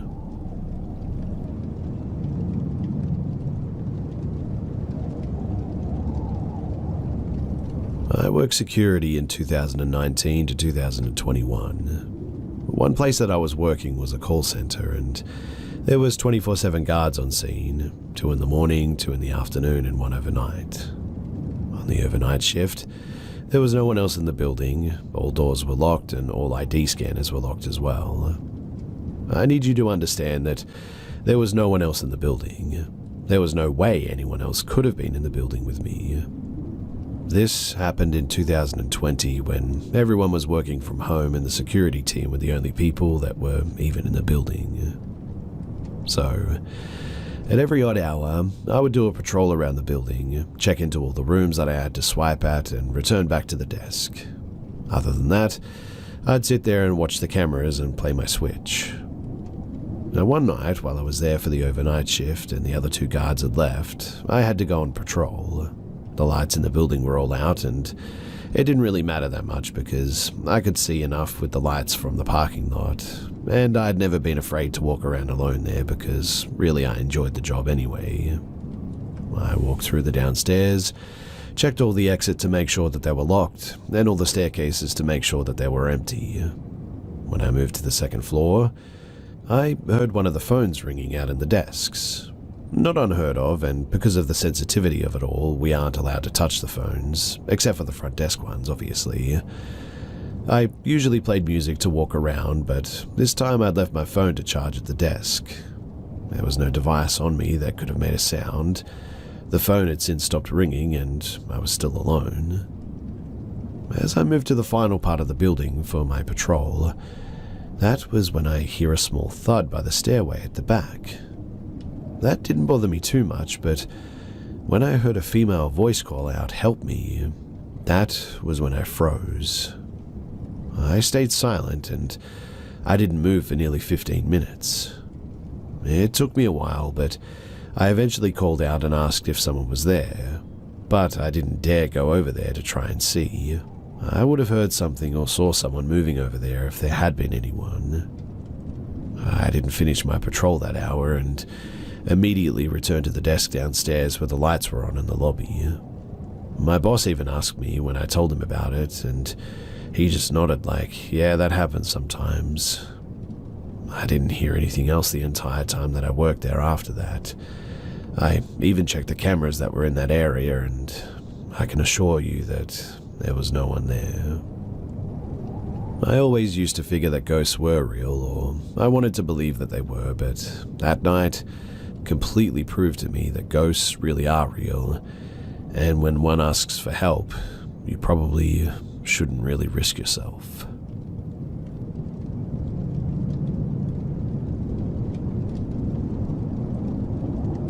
It's Obon season in Japan, a week in which the spirits of the departed are believed to return to families and loved ones. As such, I'm curious to hear if anyone has had any experiences and encounters with spirits here, either in Japan or Asia. Here are some of what myself, as well as family and some friends, have experienced over the years. So my husband is a hard atheist and refuses to believe in the paranormal. He does have one story, however, that made him a bit spooked. You see, he grew up in a mountainous area with little tunnels running through the area so cars can access the more remote places. In many areas, there's a newer lit-up and cleanly paved tunnel running directly beside an older and less used tunnel from decades ago. According to him, one day, he and his friends were playing down by a river and chose to head back home through an older tunnel. He went in ahead on his bike and saw a woman and her little girl walk in the opposite direction, towards the middle of the tunnel, and he passed by them without looking too closely. He turned to look back to see where his friends were, and the woman and the girl were nowhere to be found. The tunnel in question would take a solid few minutes to pass through on a bike, let alone on foot. I mean, I've personally walked through the tunnel, and though I didn't come across anything like this, the air gets very cold and heavy towards the middle, to be sure. I also have a co-worker that works at an elementary school about 30 minutes in the mountains. It's an older school, about 100 years or so old, but it's warm and inviting, and I've always felt pleasant when I visit. There's a little nook with couches in the staff room, and it opens to a huge 2-story hall with a hallway leading down to the lunchroom and kitchen areas. My co-worker has recently been seeing a lot of activity in the hall.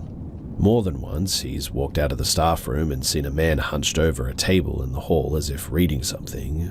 When he walks towards the man, he passes by a pillar and suddenly, the man is gone. He's also seen movement in the nook in the staff room, and lunch ladies often report a presence of a little child in the kitchen who asks them where the lunchroom is. This school has 6 teachers and 25 students, with everyone knowing everyone. The man and the child, though, are reportedly no one that anyone knows. Now, I'm not apt to seeing ghosts, but I like to jokingly say that I was sensitive due to a lot of strange goings-on in my childhood home over the years. This came back to bite me, though, when I got a little bit overly cocky, I guess you could say, during some ghost stories in the town over, and I think something followed me home. So I used to live in Kagoshima, Japan as an English teacher back in 2018. My home was in a city nearby in a bright and warm 2-bedroom apartment that was 2 floors above another teacher's. My best friend lived nearby in a 2-towered apartment complex and below another teacher, Todd, so I would visit the area to stay over and hang out every once in a while. Once my best friend returned to the US, a new teacher, Ashley, moved in. But since my friend's apartment was being renovated, Ashley stayed in the apartment next door for a few months. That October, I took my little black car down and went to a barbecue dinner where Ashley, Todd, and some other friends were telling ghost stories. Ashley was visibly upset when it came time for her story, which was apparently true and happening currently, she said.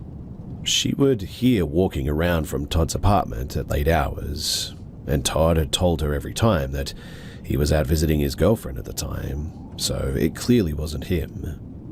She also mentioned having horrible dreams about being stuck in her bed while her room filled with water as a ghost with long black hair stood outside of her window, as if demonstrating, "This is what I can do to you." Todd was backing up these claims, confirming the calls from Ashley and that he indeed was never around when they came. His brother, who is like a kind of medicine man or shaman in their community, apparently reached out to him out of the blue, saying that he had a dream that compelled him to draw a picture of what he saw. Todd pulls out the text of the picture his brother drew, and Ashley and myself also began freaking out at its sight.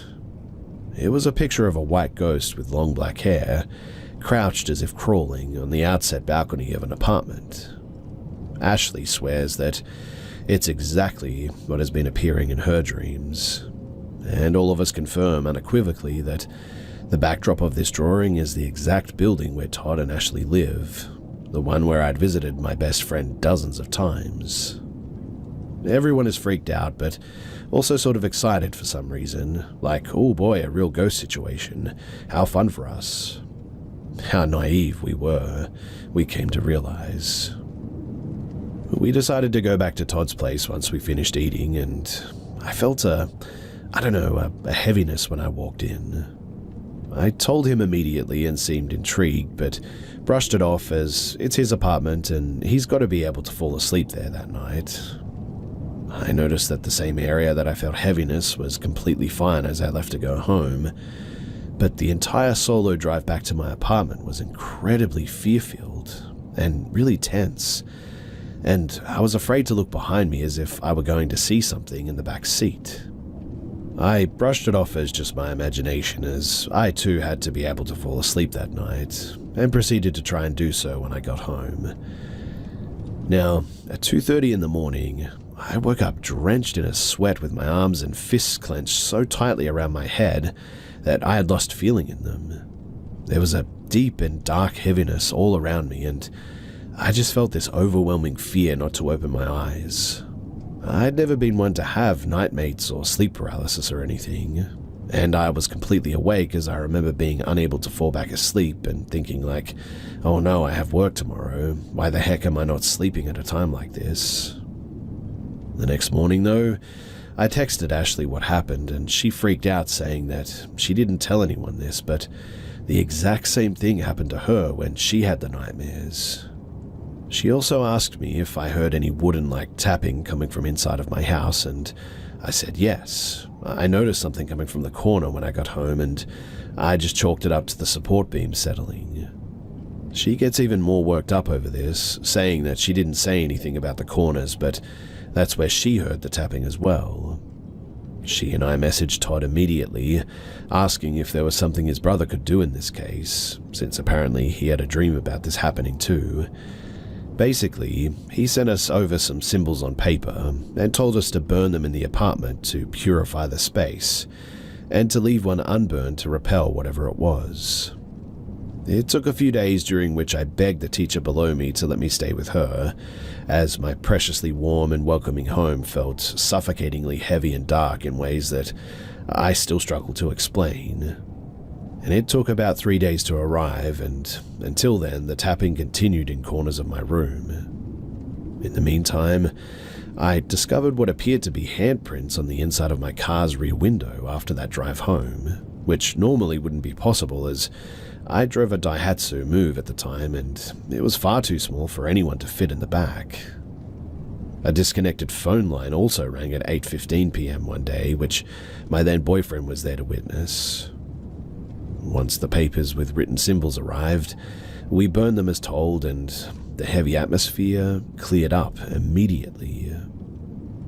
There's no interesting ending to this story, other than that it hasn't bothered us since. But to this day, I have one of those symbols laminated as protection, so it stays far, far away. I've also stopped going to places said to be hosting frightening spirits because I've wisened up with time and experience. Again though, like I said at the beginning, I'm interested to hear of any other experiences had either here in Japan or around Asia as well.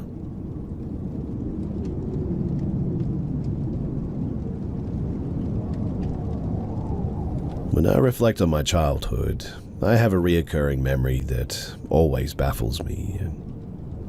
I remember one day, I was about 5 or 6, I was at home alone with my mum while she napped. I don't have an exact memory, but I recall sitting on the couch in our living room and looking up, and in front of me was a massive, praying mantis-like creature. It was so massive that it filled the entire room. I'm talking like 8 feet tall at least. I don't really recall it moving much, if at all, but I went into freeze mode and felt like I shouldn't make any eye contact. I felt like I couldn't move and was paralyzed by fear. I sat there, trying to be as still as possible for a couple of minutes. I knew distinctly that this was not a dream, too. My childhood brain could only process it as being an extremely large bug, but I felt incredibly confused by just how large it was. I remember kind of just thinking that it wasn't something particularly strange and must have been something that I just hadn't learned the existence of yet. However, I knew that I was scared. Eventually, I mustered up the courage to run upstairs and ask my mum for help. I woke my mum up and told her that there was a massive praying mantis downstairs. She, of course, just thought that it must have been a normal-sized bug. She comes downstairs and, obviously, it was gone. I remember being too stunned by its disappearance and almost embarrassed to tell her what I had actually seen and how strange it was. I remember feeling very confused and trying to understand how my imagination could have possibly generated something that felt so real. Later in life, I had a friend, her name was Eve, that did mushrooms with a bunch of friends. She had a difficult experience with how some of her friends responded to the substance. Eve was essentially supposed to be their guide, but Eve couldn't figure out how to assist the others, and it was as if the others had forgotten how to breathe at one point. Eve said that she was suddenly greeted, though, by a praying mantis, who were somehow giving her advice on how to help the situation. The advice resulted in Eve being able to resolve the problem, too. So, if anyone has any feedback or theories on this, then I would love to hear them. I've always been very confused by it all, and to be honest, I still don't know what to think of it.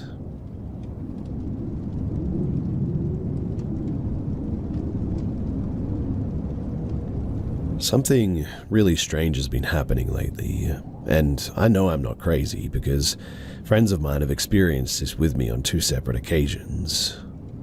But I swear that I'm teleporting across town somehow. This has happened to me 3 times, and it's seriously starting to freak me out. It happened for the 3rd time less than an hour ago. I was riding on my friend's car back to my place from a movie theater on the opposite side of town, a trip that would normally take around 15 minutes. It took us 5, and I noticed what had happened almost immediately, but I didn't want to say anything until my friend, E, did out of fear of sounding crazy. On the drive, we randomly ended up downtown, close to my place, much sooner than we should have. The transition is so seamless that I can't tell the difference until I see man-made landmarks like buildings. E mentioned that he didn't make any turns that he'd normally have to get there. We just sort of ended up there. We weren't distracted by a conversation or anything, and the both of us were stone cold sober. Then E started to freak out a little bit.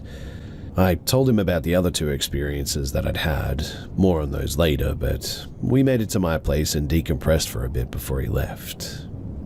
In the car, I told E about the other two events that I experienced. The first time I had something like that happen, I was walking to a gas station to grab a snack after work, I think, and somehow ended up walking on a street like a mile down the road.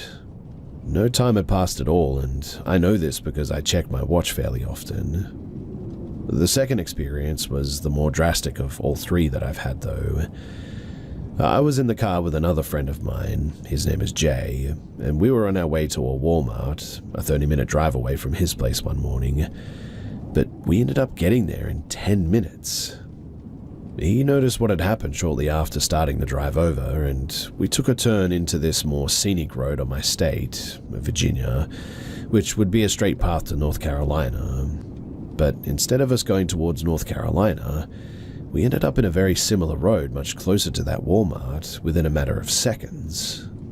The transition was nearly unnoticeable until, well, I saw buildings that I recognized from part of the town the Walmart was in. And that experience, it really freaked me out. I have no clue what's going on, and to be honest, I'm genuinely really scared. I don't know what's happening, and I want to find out, which is why I'm here. Has anyone else experienced something like this? Another thing too that happens, and this has been consistent with all three times, is that I, along with E and J, get this sort of horrible burning sensation in our lower chests, and we feel this awful sense of like uneasiness all of a sudden. Standing up after an experience like this feels like a burden, and walking around is awkward and clumsy too. All three times I've had this happen, I, along with E and J as well, have been completely sober. So, please help. Because honestly, I just want to know what the heck is happening.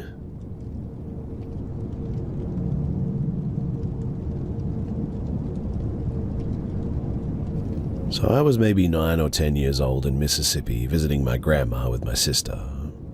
It was the middle of the night and I'd been watching TV.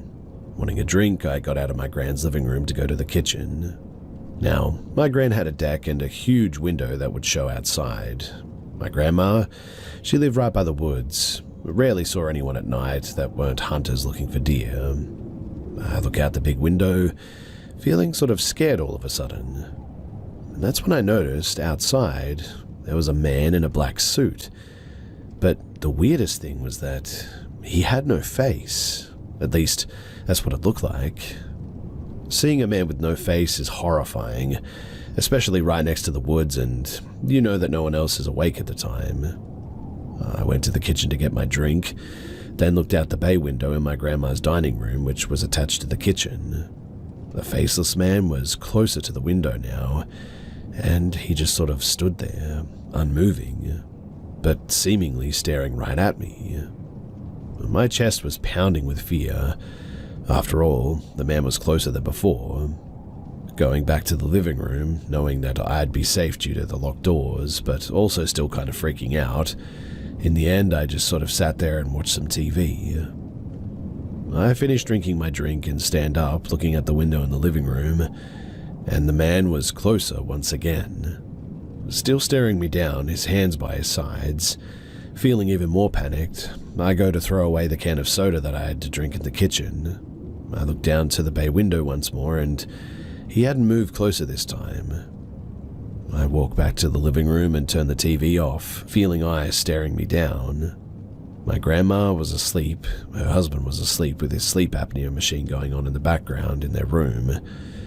I left the living room to go to my room shared with my sister, and I never looked back. I walk into my room to find my sister passed out, soft snores leaving her lips, and eventually I lay down on the ground and I fell asleep.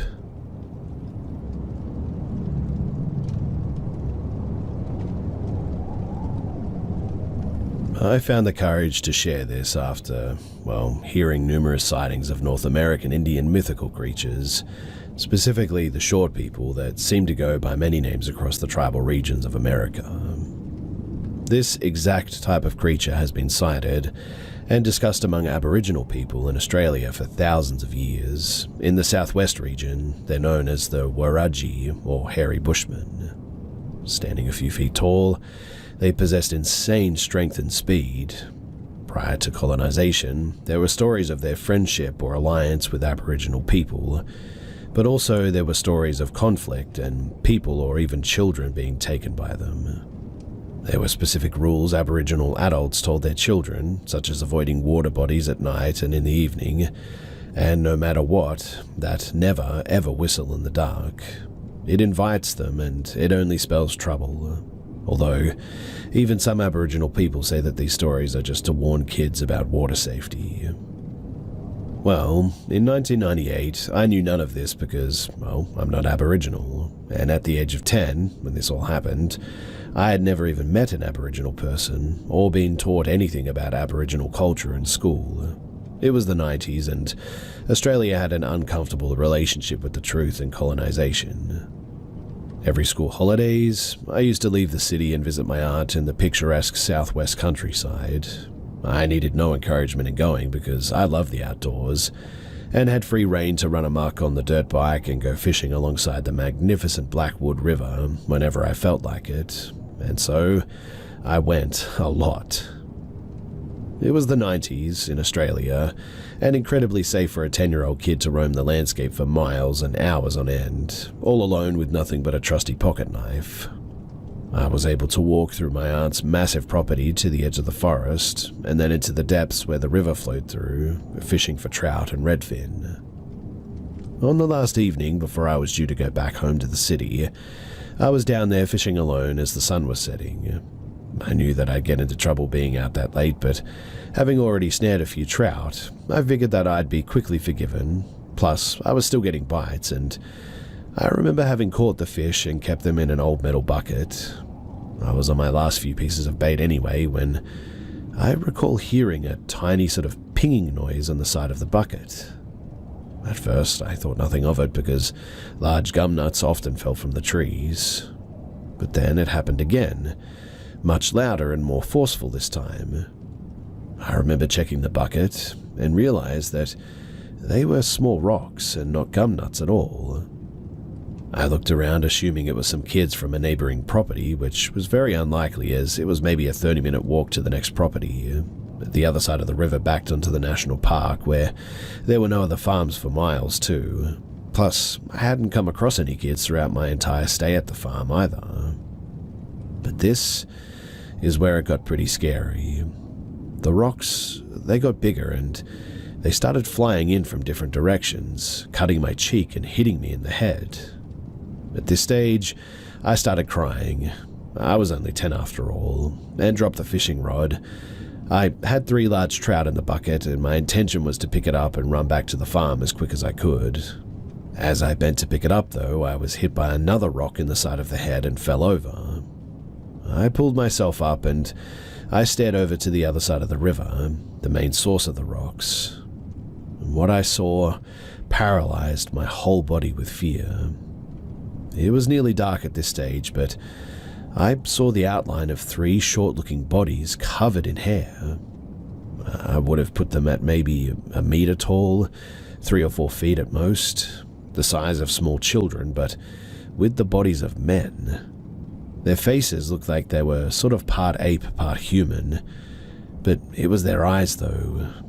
Even though it was getting dark, their eyes had this piercing yellow glow, but were completely black in the middle.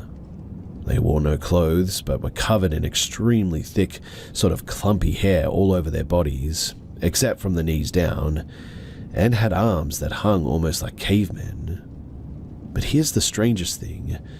They stared at me almost without moving, like literal statues, with a curious expression fixed on their faces, and making absolutely no noise whatsoever. It made no sense as only a few moments before rocks were pelting in from all directions, and yet now they appeared frozen. except for their eyes, which followed me. I managed to pull myself up and ran faster than all heck. My aunt was standing on the balcony and watched me tear through the long grass as quick as I could, with blood and cuts on my face. I told her everything, and she eventually called the police. One officer came by to get a statement, and he said that he'd visit some of the other farms around town, but he was certain that there weren't any other families in the area. My aunt just assumed that I couldn't see the figures properly due to the lack of light, and maybe even was suffering concussion from the rocks that hit my head.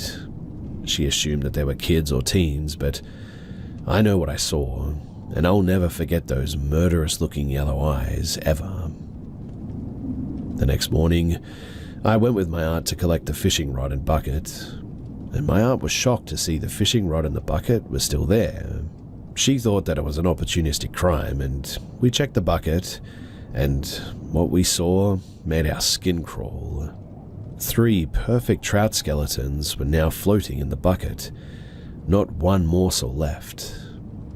We don't have bears or wolves in Australia, and even the odd dingo or fox wouldn't have devoured an entire fish and left its skeleton there like that, especially without the bucket being tipped over. The whole ordeal was genuinely terrifying, but as things tend to happen when you're a kid, you just sort of forget about it, or it lives somewhere in the back of your mind rent-free for a while. The police officer, they found nothing of note, and as nothing was stolen, there was no need for further inquiry. It was the talk of the country pub for a few weeks, though. My aunt was a local. The town had experienced odd things throughout the years, such as the sighting of tiger-like animals in the deep forest, and other strange noises and happenings reported by lumberjacks in the deep forest too. But it wasn't until I got into my 20s and became a social worker that I started working with Aboriginal communities in town. During celebratory events, I came to learn of the different Dreamtime creation stories, and eventually I had the confidence to tell an elder about what I went through when I was young. He immediately recognized it as the Wurrajis straight away and said that I was lucky to leave that forest alive. He seemed to think that they must have believed that I was an Aboriginal boy, and I do have a mixed racial background, and the protocol would have been for me to leave a couple of fish outside the bucket, skewered on sticks for them to come and collect after as payment for fishing in their river. But as I didn't, they reminded me, the first few pelts, and when I still didn't, they eventually attacked. There aren't any Aboriginal families in that part of the southwest, Caucasian only, to this day too, which may explain why it only happened to me. The elder believed that they could have taken me though for disobeying their sacred customs. That part always wakes me up in a cold sweat in the middle of the night because, genuinely, I believe they could have. It's not a story I tell my family and friends, but will confide in with the odd Aboriginal colleague or client at work, and they always tell me similar things. Don't even get me started on the Australian desert. But I'm 36 now, and as time has gone on, I find this event something that I think about more often. And that, despite becoming more logical and cynical in age. I often ponder its significance and proof of otherworldly beings living alongside of us on this planet. And whenever I think about it, I always shudder.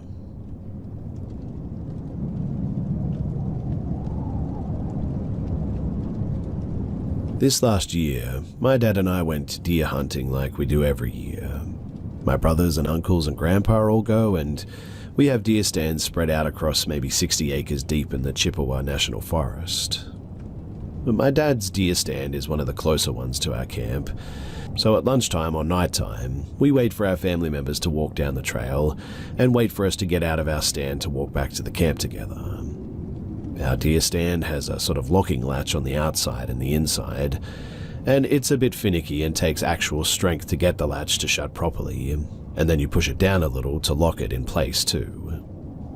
There is a latch on the outside and the inside, like I said, so if you unlock it to get in, you lock it from the inside so the door stays shut. Keep in mind it's not actually locked, but it's a latch where you sort of lift it up, push it through the hole, and push it back down to keep it in place. It is impossible, really, to lock yourself in the deer stand. Anyway, it's pretty much completely dark out, and we're waiting for our family to come back down the trail. We didn't see any headlamps yet, but we decided, okay, let's get out and meet them on the trail for when they come. I tried to open the door, but it was stuck shut. My dad's like, "What the heck? Why or how would you lock us in like this?" I said, "Dad, there's no way for me to physically lock the outside after getting in. Not even reaching at the window could you get close to the door latch." We were completely dumbfounded and kind of freaked out. Eventually, my family came to the trail and were just sort of standing waiting for us to get out. My brother walked up to our stand and opened the latch for us, also confused how that could have possibly happened. Like I said, it takes some real strength to push that latch up and through the hole and latch back down like that. And there's just absolutely no possible way that we could have locked the outside from the inside. I still don't know how this happened, but it freaks me out to think that maybe somebody was out there trying to lock us in or something. I'm a little bit nervous to go hunting this year. I hate walking into the woods at 5 a.m. and back to camp at dark. I hope I don't experience anything like that again, because it definitely has me really unnerved.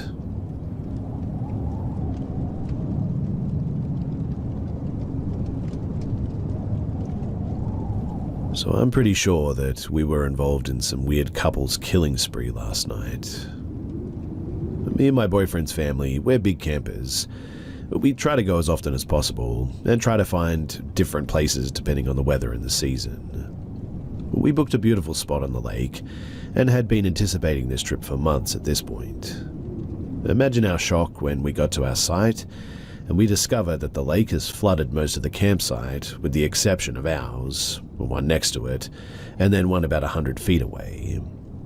We didn't get to enjoy the lake because, well, there was no beach access and the water was not safe. We shrugged it off though, and we set up our campsite as usual. Now, at about 7 p.m, we see a car pull into the campsite right next to ours. No big deal, we just got about our night. I noticed though that they were not in a hurry to set up camp. A middle-aged man and a woman got out of the car. I'm a very observant and paranoid person, so I notice details that most people may not think anything of. In my mind though, these campers arrive really late after check-in and don't unload anything from the car. They didn't talk to each other and they kind of just looked into our site in passing. Again, no big deal I think, but a bad storm hit us a few hours later and we were literally holding down our tents while the couple next to us just sat in their car, no tent. I still thought that this was odd, but my boyfriend said they probably were car campers and had the back seat set up to sleep in. Okay, makes sense I guess, but still, why come to a tent campground? Anyway, we go to sleep and all is well, until I'm awakened by the sound of footprints in our vicinity. We had been drinking, so the fact that this noise woke me up means that it was very close to our tent. I spring up instantly and listen. I heard people walking up to our tent and saw the silhouette of a man through my tent too. In a state of panic, I unzip the tent and look outside. Two people with red headbang flashlights are standing about 7 feet from me. I rush myself back into the tent and grab my pepper spray air pistol. During all of this, my boyfriend wakes up asking me why I opened the tent like this, and I explain what I just saw. His reasoning is that it was the neighbors just gathering firewood and I can't shoot them about that. Immediately though, the people walk away and we hear silence once again. I take a moment to think that maybe I'm being paranoid and am also just a little bit hungover. I try going back to bed but can barely sleep at this point. The next morning though, we wake up and the couple next to us has what looked like a tarp tied from one tree to another. I'm thinking, what the heck is that? I notice that the man has the same khaki long pants he had on the night prior, and the woman also wearing the same clothes. This in itself isn't weird while camping, but what was weird is that they were not dressed for camping at all. It's hot, and the clothes that they were wearing were not what you would wear in this environment. long pants, almost like to protect you when going through the woods to hijack another site is what I thought. We go about our day though, and I keep noticing that the couple doesn't seem to interact with each other at all. They don't talk and start a fire in the fire pit for lunch, taking it very easy. Me and my boyfriend's family though, we decided that due to the weather and the lake, we would head home early. Well, the couple next to us, who had literally just started a fire, immediately packed up and left just as we started to pack. They left in a hurry too. We eventually finished packing though, and we get back to my boyfriend's parents' house and decide to stay for a while there. Well, I told my boyfriend's parents about the whole thing and how off and weird it was, and what they had to say honestly chilled me to the core. They said that the man upon arrival seemed to be antagonizing the dogs.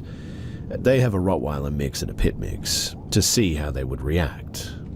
They weren't sure why he took this stance, but after me telling them this, we put our stories together. They pointed out that he would stand and stare at the dogs while the woman was acting busy doing absolutely nothing but just sort of moving around. Then they pointed out that the campers sat facing our campsite and not the lake. They also noticed that there was minimal interaction between them and just seemed to be staring at us the whole time. They said one of the dogs would growl occasionally throughout the night, and they didn't get much rest that night. When I brought up that my boyfriend said that they were probably just getting firewood, they both said, why would they go out of their way to collect firewood that has been heavily rained on? Also, why wait till we go to sleep and then pack up the next day and leave? So, this is what I think. I think these people were locals who knew the condition of the campsite and scoped it out. They noticed that our site was reserved and isolated. No one else was there but us and them and some other campers pretty far apart. I think that they camped out to either rob us or maybe even murder us, but then heard my boyfriend say something about not shooting them, not knowing that it was a pepper spray air gun, and they backed off. Then they spent the afternoon observing us until they saw us leaving and they decided to call it off. Because, honestly, none of their behavior makes much sense. So, my question for all of you guys is, am I crazy?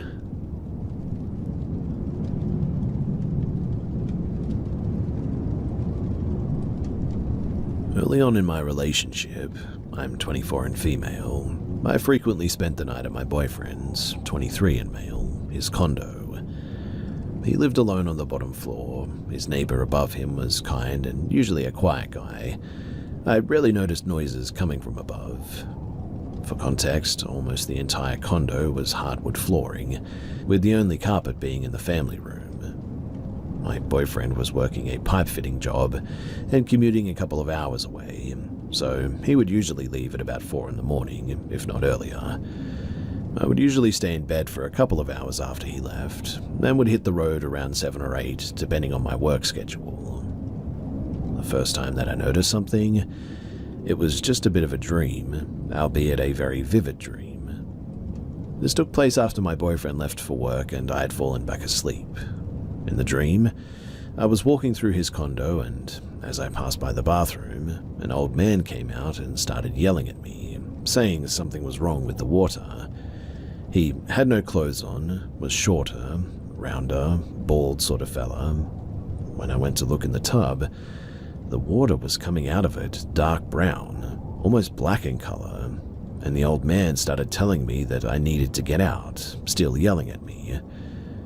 I didn't think much of this dream. I figured that it was my mind being silly and remembering that the building used to be an assisted living facility. A week or 2 later, though, is when the weirdness escalated a bit. My boyfriend left for work as usual, but this time I had a harder time sort of falling back asleep. I gave up after about half an hour or so, settling on scrolling through social media, until it was time to leave. As I'm laying in his bed, I hear what sounds like wet footsteps coming down the hallway. I can hear each individual step squish as it comes down the about 20-foot long hallway. until it stops outside of the bedroom door. There was no shadow that I could see, and the sound was so clear that I initially assumed my boyfriend had forgotten something at home, or that he had been sent home from work. I waited and waited for him to open the door, but I never heard the footsteps recede, and nobody came in. I stayed frozen in bed, and ultimately chose to ignore it. I waited patiently for the sun to come out, and promptly left without even making the bed.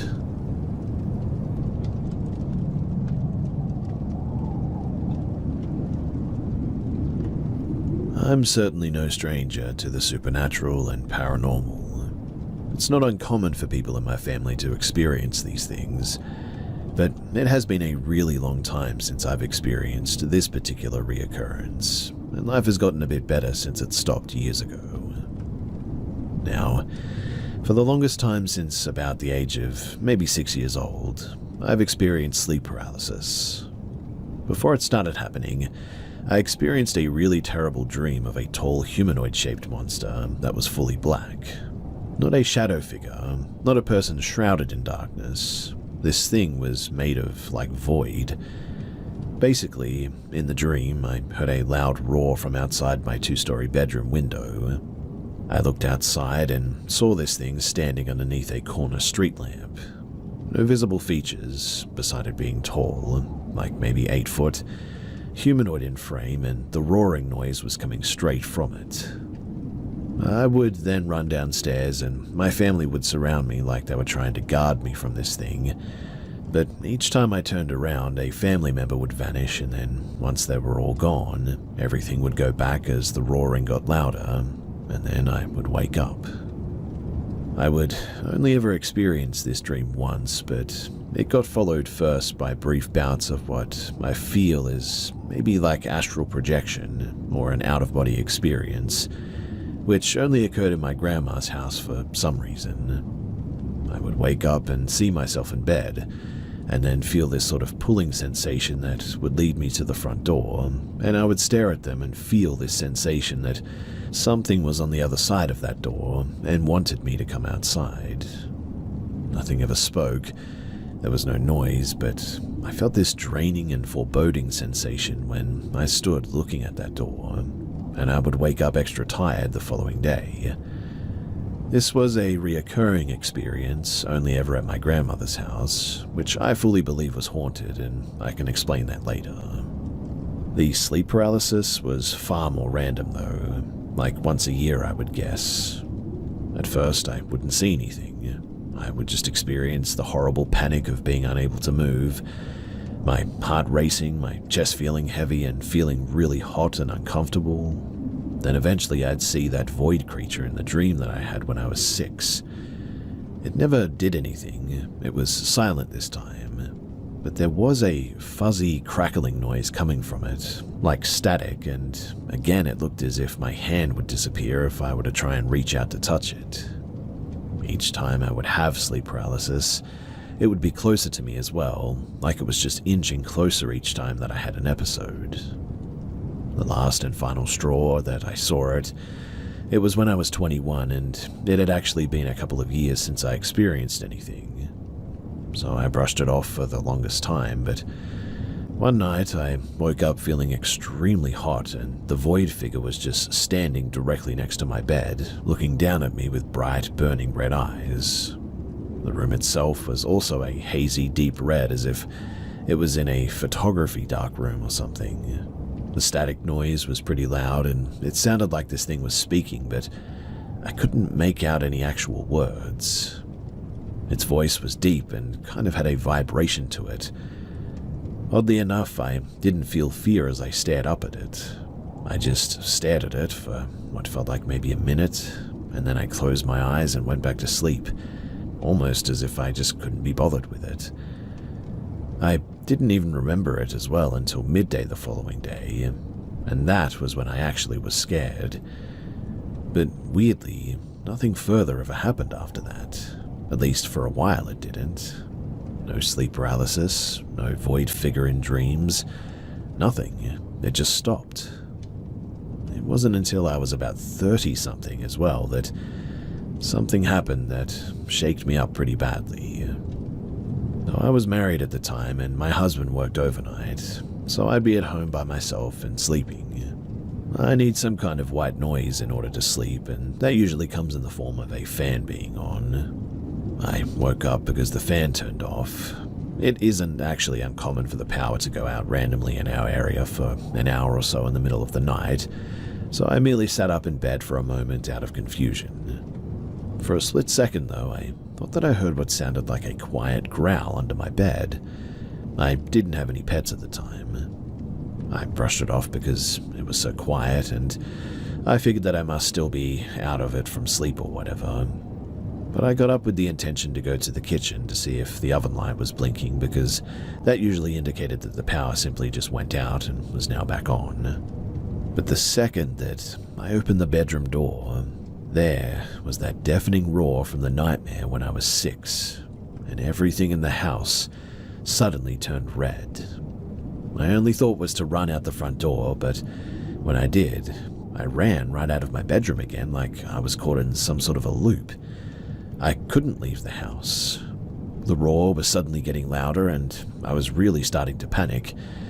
I began screaming and I kept repeating, "Wake up and let me out," when I finally stopped by the front door and just held the doorknob. I could feel sharp claws dragging down the back of my neck when suddenly I woke up. I was drenched in a cold sweat and I was stuck in bed for a while because I was just afraid to move. But eventually I found the courage to get up and turn on every light in the house. And that definitely was the most vivid nightmare that I had ever had. I'm almost 34 now. I got out of a toxic, unfaithful marriage and currently am doing a lot better on my own. There were a lot of negative people in my life before and have since cut them out of my life. And who knows, maybe that plays a part in all of this, because I haven't had anything like that really happen since then. Then again, I've had years of dry spells before, and I don't get nightmares quite like that anymore. None involving the void being, at least. Who knows, maybe my cats play a role since they sleep right next to me every night, and in a way I feel like they ward off bad things. I fully believe that I had been haunted by something that preyed on me when I was most vulnerable in my life. I just really hope that I never experience it again.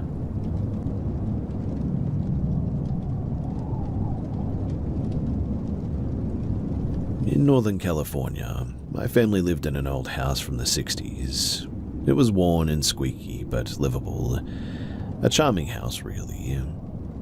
We lived in this house for a few years, and my experience in this house was when I was also young, maybe about 13 or 14.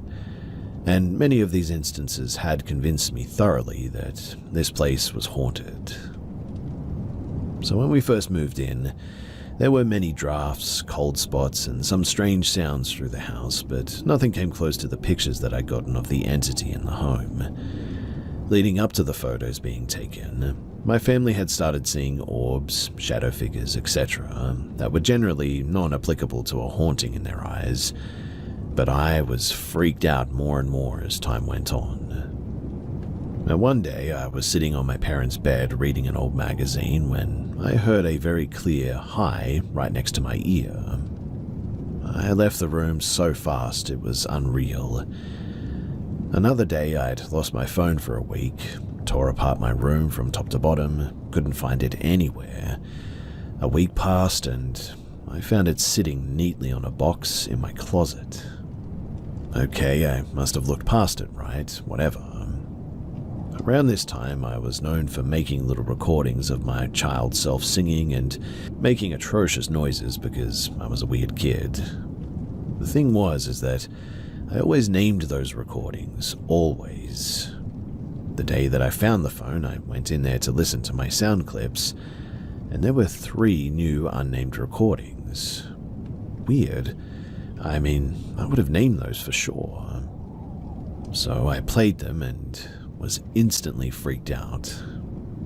One was less than a second long, The problem with the logic behind myself making this one was that I debunked myself from pocket recording because to hit start and stop, the phone was too slow that it takes about 3 whole seconds from start to end the recording. The first one was short and wasn't dissimilar to the sound of a horse galloping.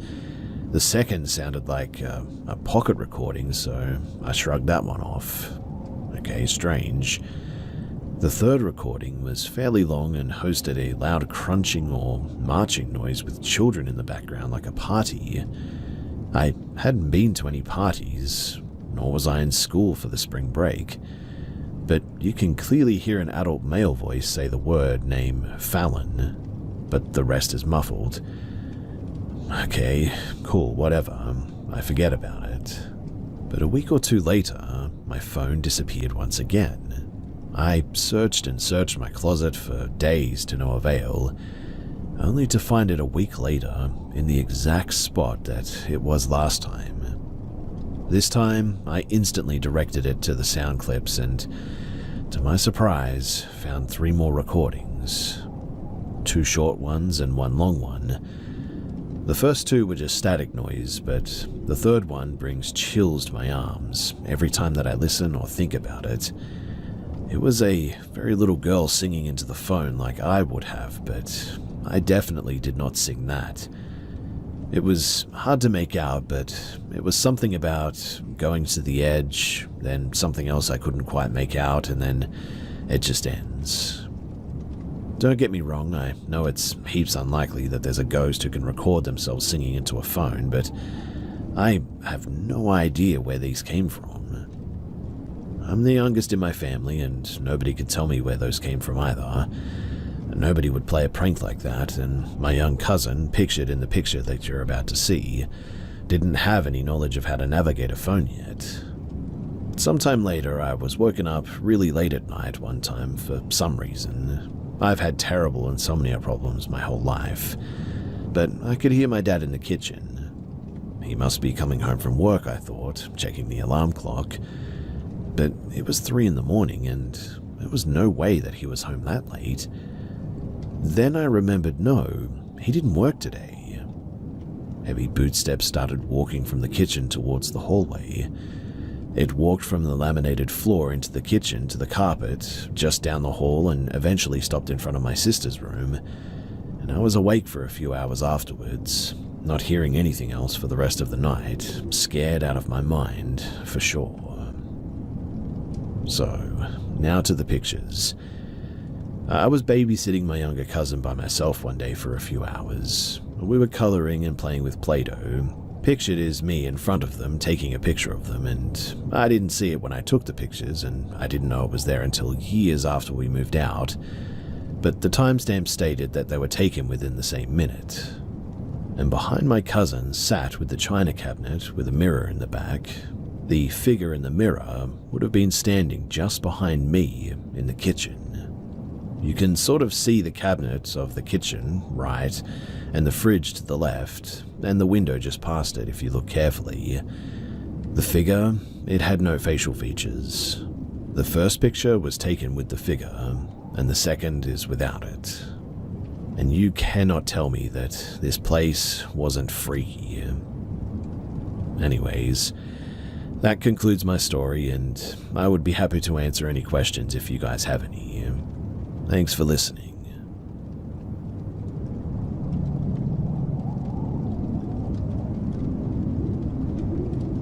My childhood home, I lived there from maybe ages 4 to 14, always had a somewhat thick negative energy to it. I remember my parents having family and family friends over as a child, and a few of them making verbal comments about how the energy felt dark, observant, and that they'd get the creeps if they stayed the night for any sort of reason.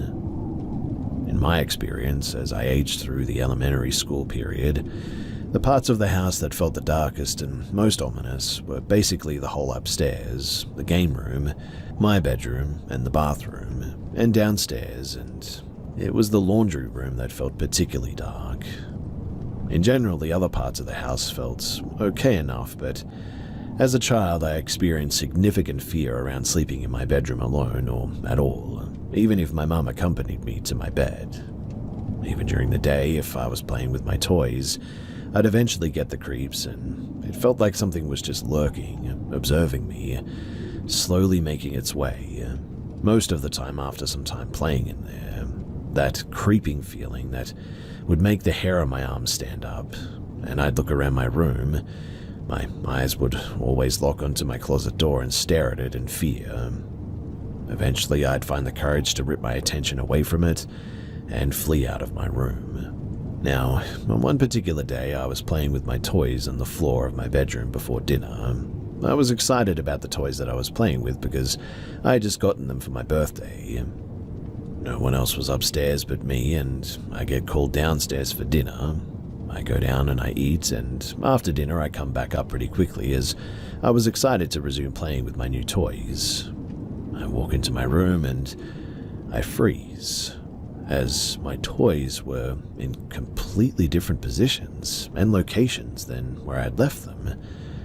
Action figures that I previously had sitting were now stood up straight and feet away from where it was sitting before. Toys that were on a piece of toy furniture were now taken off of the furniture, etc. In fact, almost every toy was moved. I was about 6 or 7 at that time, and I really could not understand it. In my rational brain, I asked my sister, who is 2.5 years older than me, if she went into my room, and she said no. And I just couldn't wrap my head around it. For years, every night, I would sleep in my parents' bed. That was the usual, really. I adamantly would not sleep in my bedroom. It was more than a childlike defiance as well. I was petrified to sleep in there. So much so that I had an unfortunate bedwetting issue well into 2nd or 3rd grade. And one night, my mum was able to get me to lay there at night alone. I had full body shakes from fear, and I remember so vividly not being able to sleep at all, and getting so scared that I hid myself under my blankets, where I hid awake for what felt like at least 2 hours or so. I remember how badly I was sweating, getting so hot from being tucked under my blanket. My shirt and pants were wet with sweat, and under the blanket, I felt like there was something looming over top of me outside, like the vastness of the dark in my room housed an energy that I could not look in the face, like the dark corners were swirling with an energy waiting for me to come out from the covers. Eventually, it was so hot under there that I just had to come out, otherwise I would have started to have trouble breathing, more than I already was. So I whipped the covers off of me, felt the colder flow of the air grace my skin, and immediately darted my eyes all over my room to analyze. I started sobbing, bawling in fear. I feared my closet, that was cracked with light on as a nightlight. I felt exposed and vulnerable to the veil which was thin in my bedroom. I remember getting up quick, running out of my room, closing the door as an energy shut off, and sitting in the hallway hugging myself, just crying. Now, as I got older, I was able to handle sleeping in my room a little better. It was in the 4th grade, about 9 years old, when I was able to kind of sleep in there. And on one of the first nights that I slept in there alone in the 4th grade, I fell asleep in my bed but woke up on one of our living room couches, which faced the laundry room. When I awoke, it was about 4 in the morning. It was dark in the living room, only some moonlight coming in from our tall windows which faced our dark backyard. I was laying on my side. My field of vision in front of me included the living room, which flowed into the dining room, and the laundry room as well. Initially, I was incredibly confused why I was on the couch. I didn't feel tired about waking, but I just felt awake, and as my eyes adjusted on the darkness of the laundry room, I realized that I was being watched. I will never forget the face of the entity standing there looking at me with an unwavering, sinister gaze. Again, in my rational brain, I tried to imagine what could have been in the laundry room that could have just looked like some seemingly demonic entity. I couldn't think of anything that was in there that could have caused that illusion.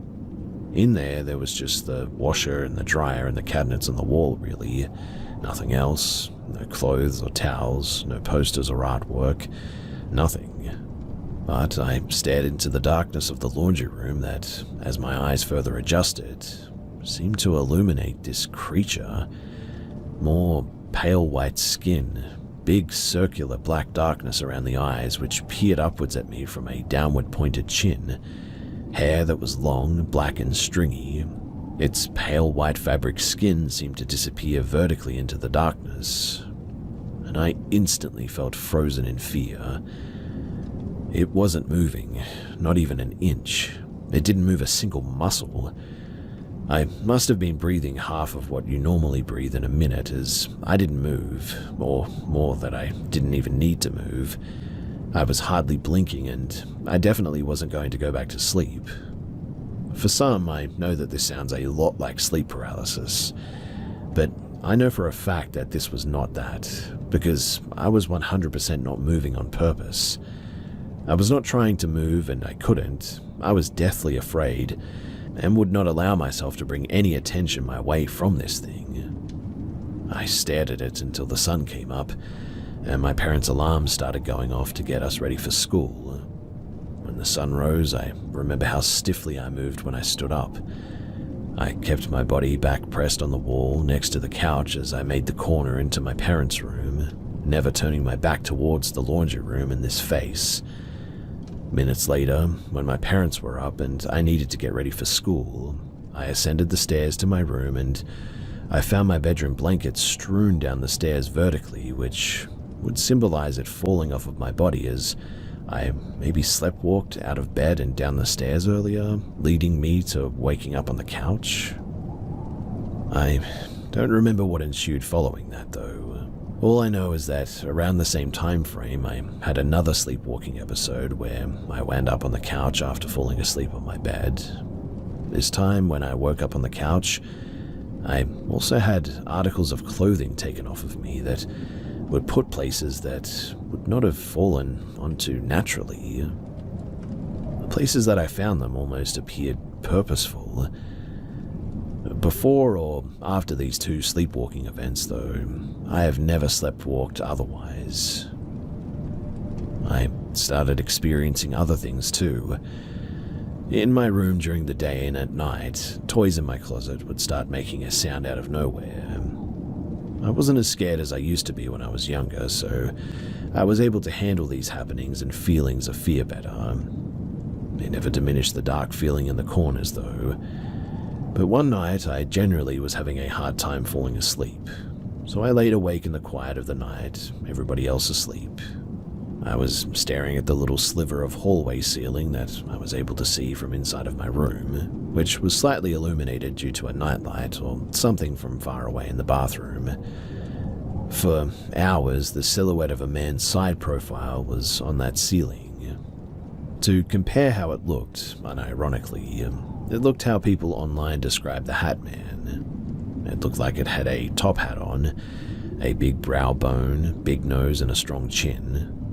At some point, though, it must have disappeared because I looked back at some stage and it was gone.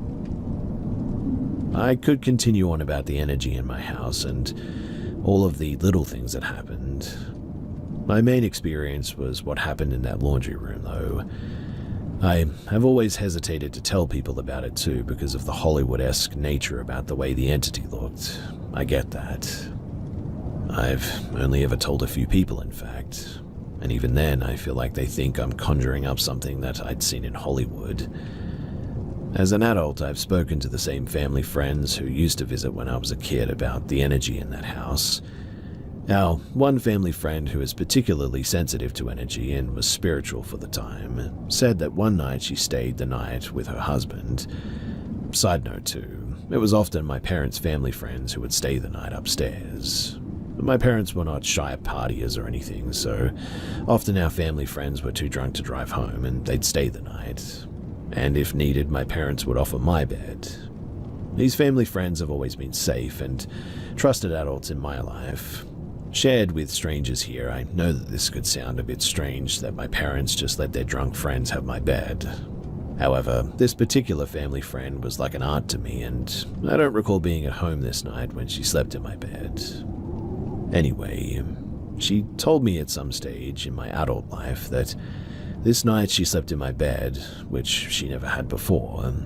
She said that she woke up many times in the night to feeling my bed shaking erratically. Not super strong shaking, but enough of an erratic movement that the entire bed frame woke her up many times in the night.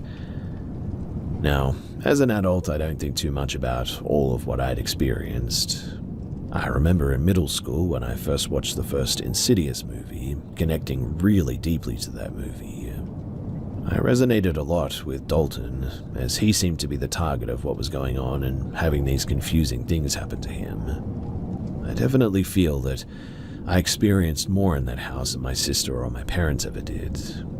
I felt exposed constantly in that house to, well, whatever it was that was there.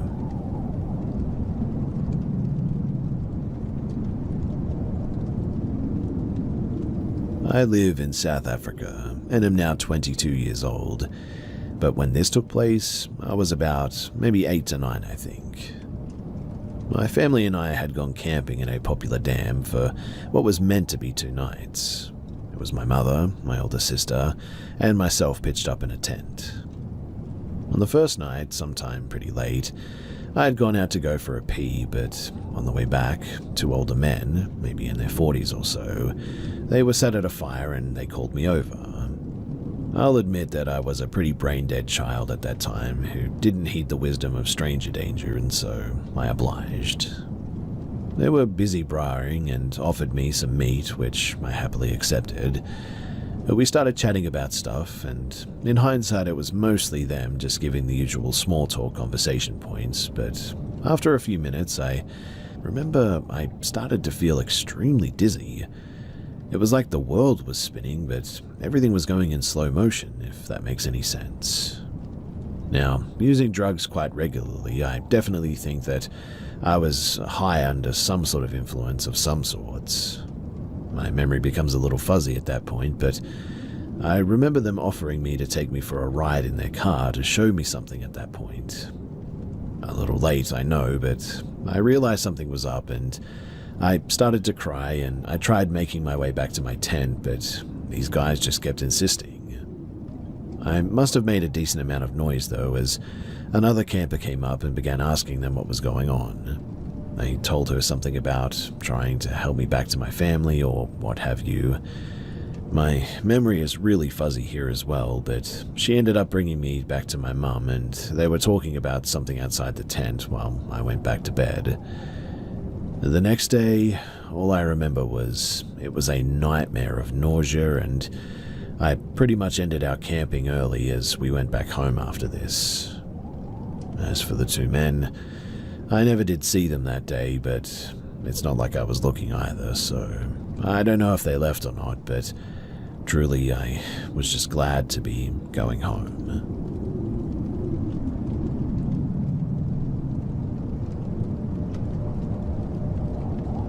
When I graduated college, I was about 24 years old.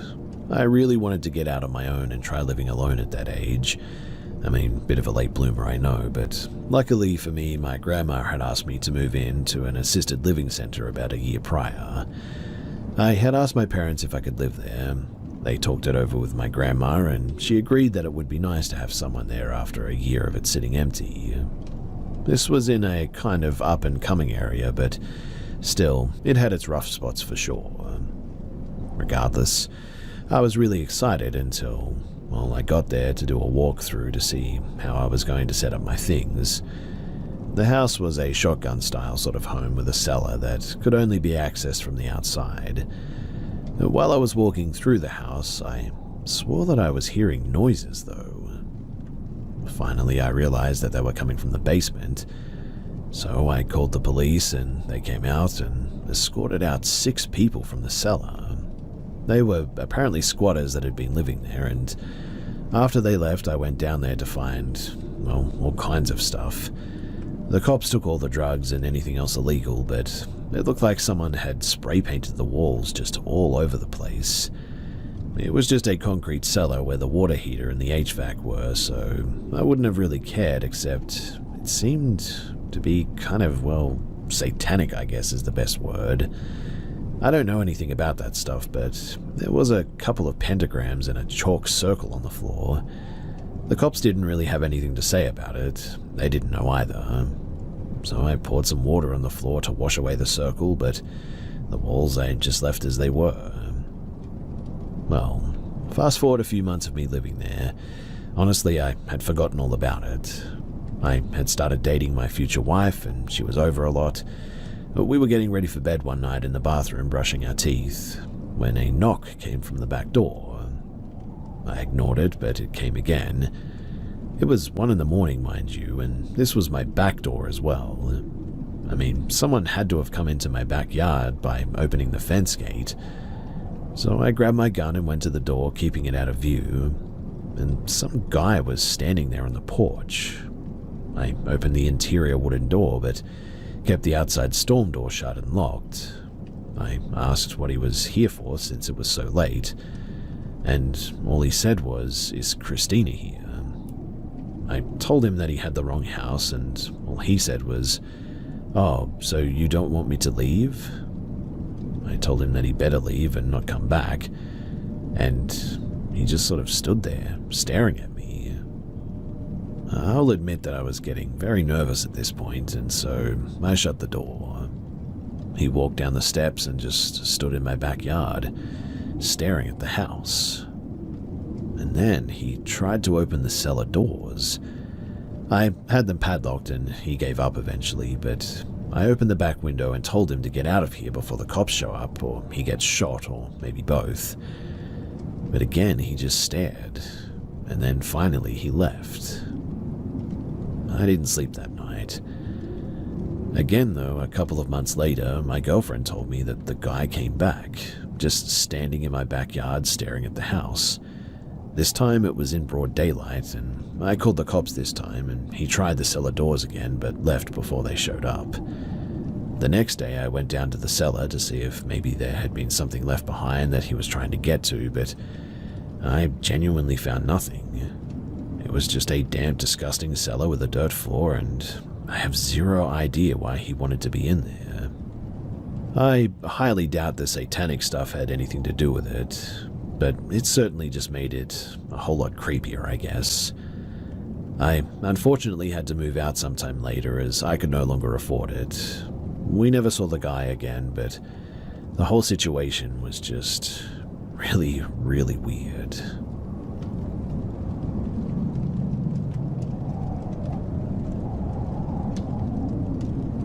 So about a year ago, I smelled cigarettes in my home. I don't smoke though, never have. The windows were all closed. I walked downstairs and it was the strongest in the living room. I should mention too that it was around 2 a.m. since I'm a bit of a night owl. I didn't think much about it because it could have been my neighbors at the time. I didn't turn on any lights. I walked into the kitchen and grabbed some cereal. I sat down at the dining room table and I ate my cereal in the dining room. As I scrolled through my phone, I heard a noise in the living room, like somebody moved something heavy across the coffee table. I'm still surprised I didn't wet myself from fear, but I looked up and I saw this silhouette of a tall and bulky man sitting on the couch. I immediately made out the camouflage uniform in the dark, and he looked at me. I looked at him, and we literally just stayed like that for a while. I eventually got up and flipped on the dining room light, which shined into the living room, and he immediately disappeared.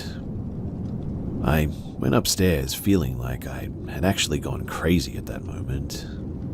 Over the course of the next week, same thing. With the strong smell of cigarettes, I'd walk down the stairs and he'd be just there, chilling on the couch in the complete dark. As the next month went on as well, things kept getting weird. Things started moving a literal tiny inch from where they should have been, but only ever in the living room. I never had any experiences with him during broad daylight, until I was in my kitchen doing dishes that afternoon. I had headphones on like usual as I did the dishes, and I suddenly felt someone press right up against my back, And I don't mean like somebody grazed me by accident. I mean that they literally stood right up against my back. Being a female who lives with no men, I literally whipped around so fast that I almost broke my own neck. But there was nothing. The kitchen was empty. Small things like that kept happening at random times. When I was sitting watching some YouTube videos, when I was doing my makeup, even when I was lying in bed. It was nothing severe, just small things, like my hair was moved, feeling like somebody pat my shoulder or the top of my head or something. The only thing that I could really come up with is that it was him. He had never caused problems exactly. I feel like he could be causing actual chaos and purposely scaring me, but he seems very laid back and almost sweet, I guess. So I bought him an ashtray. Obviously, he can't use it, probably. I don't know how ghosts work, but I bought a vintage one and I put it on the coffee table in front of the couch. And every time that I would pass that table, it's always moved around. If I'm in a different room downstairs, I even hear it slide around the coffee table sometimes. I guess he seems to like it. That's been my normal for the last several months, in fact. I guess I'm here, though, because, well, you see, the last 2 weeks I've really been struggling with depression, and I've noticed when I'm upset, I always get slammed with that smell of cologne. That same cologne every time as well. I brushed it off the first time, but it just keeps happening, and I'm pretty convinced that it's him being nearby. I've never smelled a cologne like it, and I don't own any cologne at all myself, but anyways, I guess I'm sharing this not to ask for explanations, but just to have this somewhere to say it. Because I'm scared if I told somebody else in my real life that they'd probably think that I'm going crazy.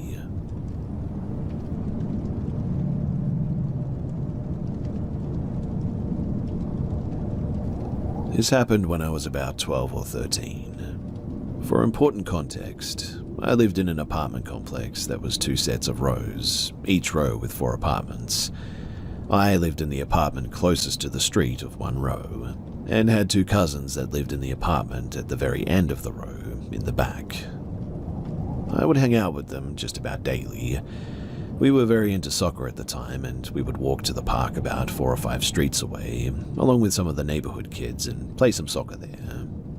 Now, I say neighborhood kids, but it was a big group of about maybe 15 kids total, and the ages ranged from 10 years old all the way up to 17. One of my 2 cousins was the 17-year-old, which is why my parents allowed me to go without any supervision in the first place. So on this day, like usual, we made our way back to the park. Some of us would walk, some would ride scooters or skateboards. I had my bike that day. But we get to the park and we start playing. About halfway through our game, my parents drive by and they call to me from our car. They tell me that they'd be going to the store and to wait at the park for them. Okay, no big deal. I figured that they must want to go somewhere else afterwards, and it's just easier to pick me up from the park than for me to wait back at the house. Of course, this doesn't make sense because it's a 4-street distance, but at the time, to my 12-year-old mind, it was perfectly logical. So we keep playing for about another hour, and then as we get closer to sunset, more and more kids start making their way back to their house. When my cousins wanted to leave, they asked me if I was ready, and I said that my parents told me to wait for them here. So they left and I stayed behind. Eventually, too, it was just me. Honestly, though, that was not really a big deal for me.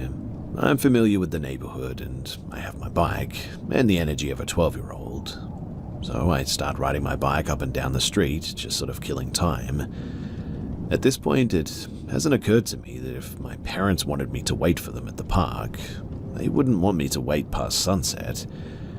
But eventually I get impatient and hungry. But not wanting to get grounded for disobeying my parents, I kept waiting. Except instead of waiting at the park, I crossed the street and was waiting there instead.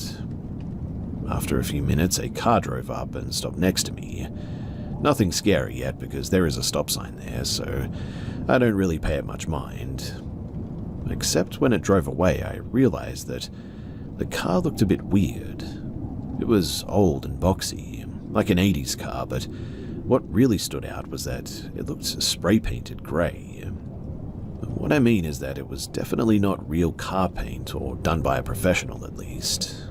I don't know if someone who stole a car would be dumb enough to draw that much attention to it, or if the look was intentional, but you could tell that it was just spray-painted all over it.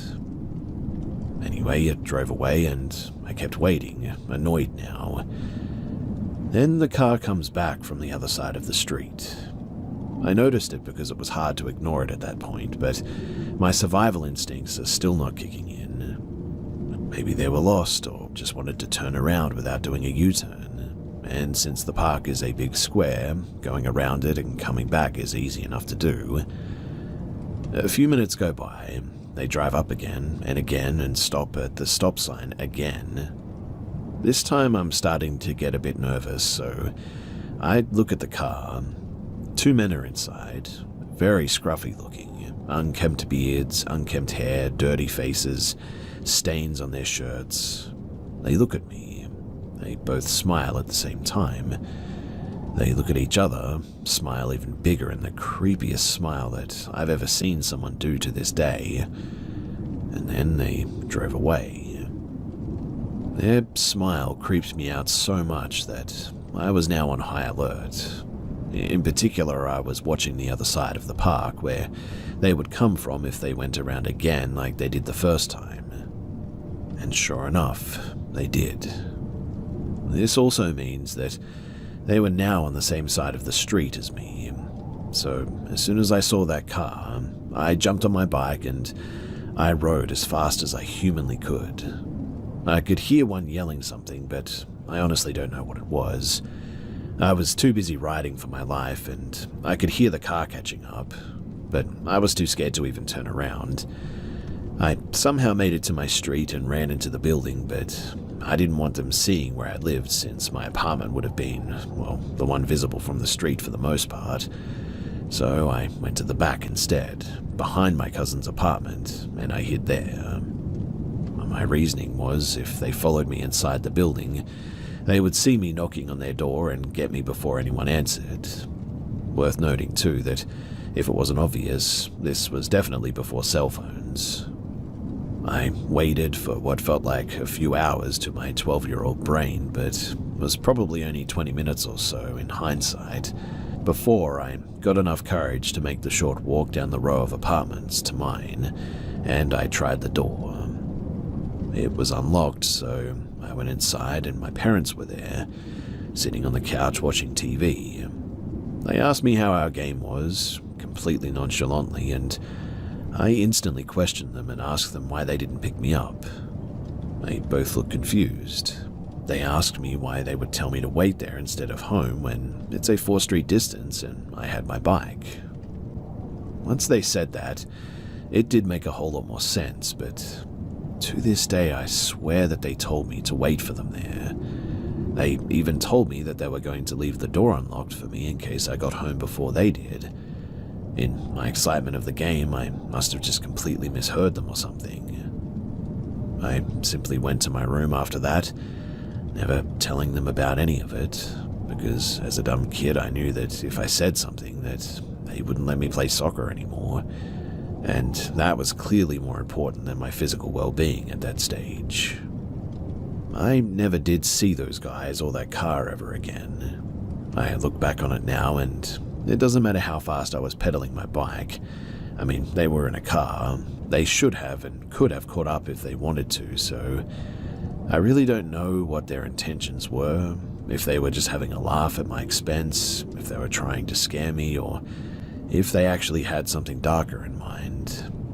But I do think back on that day now and then, and get chills every time that I realize just how much different my life would be right now if they had actually caught up to me.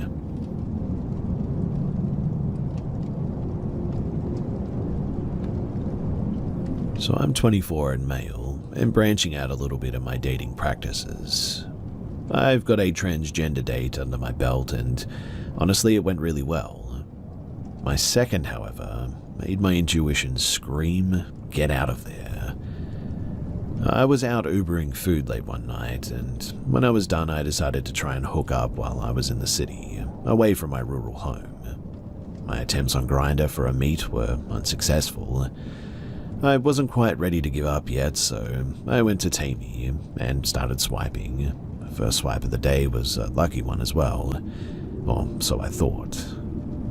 At 4 a.m, I get a few messages that go like this: "Come chill, I'm bored, we can go with the flow and get to know each other.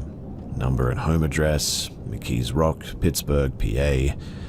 I was unnervingly forward, but I thought that I'd take a chance and texted the number.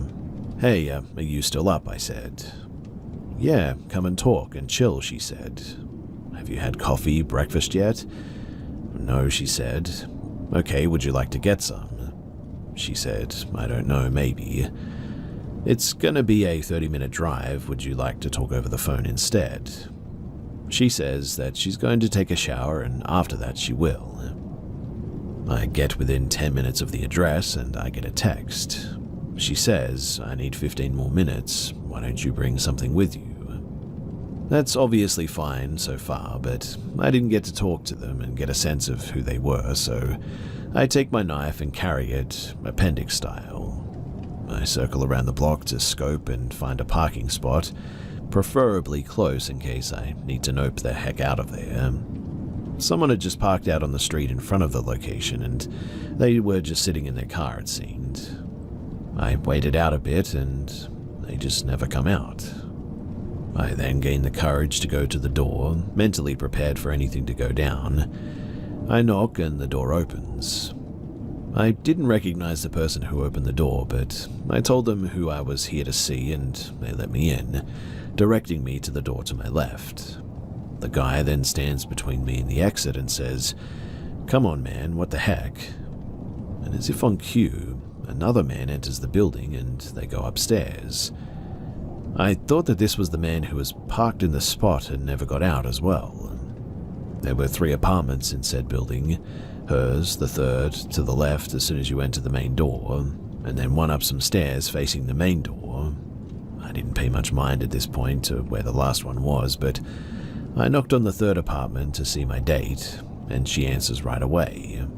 "I still need a few more minutes," she says, and shuts the door.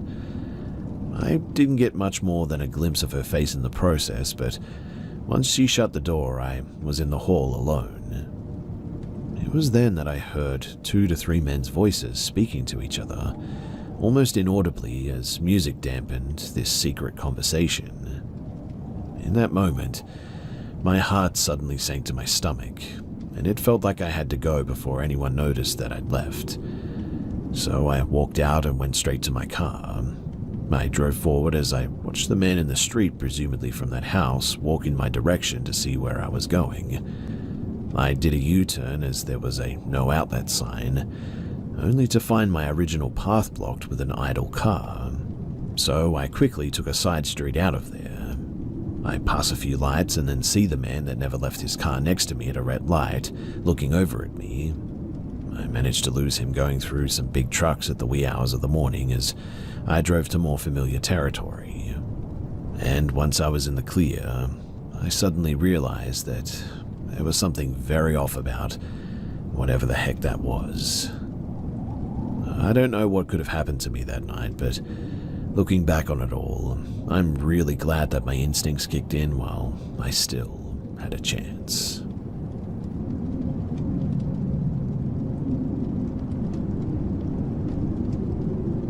This experience gave my whole family chills, and quite honestly, we're looking for a rational explanation for it. It happened on last Christmas. My grandparents' house is in the middle of the woods. Our whole family has this yearly get-together kind of thing during Christmas, and we were preparing dinner and my aunt was taking a nap at that time, when she started screaming, twitching, and woke up in a cold sweat. She started mumbling nonsense about seeing visions of mangled toddlers creepily smiling and walking towards her. We thought that she went crazy, until it was about bedtime. My grandfather crawled into his bed to go to sleep when he started suddenly hearing a toddler's voice saying "Mama" over and over again. According to him, the voice started to progress and got louder. There were no kids in our house, mind you. My grandfather's house is also in the middle of nowhere between the woods, which means that we don't have any neighbors close by either. My cousin, who was scrolling his phone while sitting on the toilet, started to hear the same sound around the same time that my grandfather heard it. The toilet is at the far right of the house, grandfather's room is at the far left, so really there's just no way that both of them could have been hearing the voice from different directions at the same time. My mother and myself were sharing a bed that day, and she woke up to the voice of a toddler giggling and saying "Mama." Our dog, an 8-month-old lab, was barking and growling crazily that night. It just was really unlike him. That furry dude is friendly with anyone and everything. But the same thing happened to my uncle, father, dad, and grandfather, and all of them woke up to the sounds of a supposedly cursed toddler. The weirdest part being them hearing the sound from different parts of the woods, though.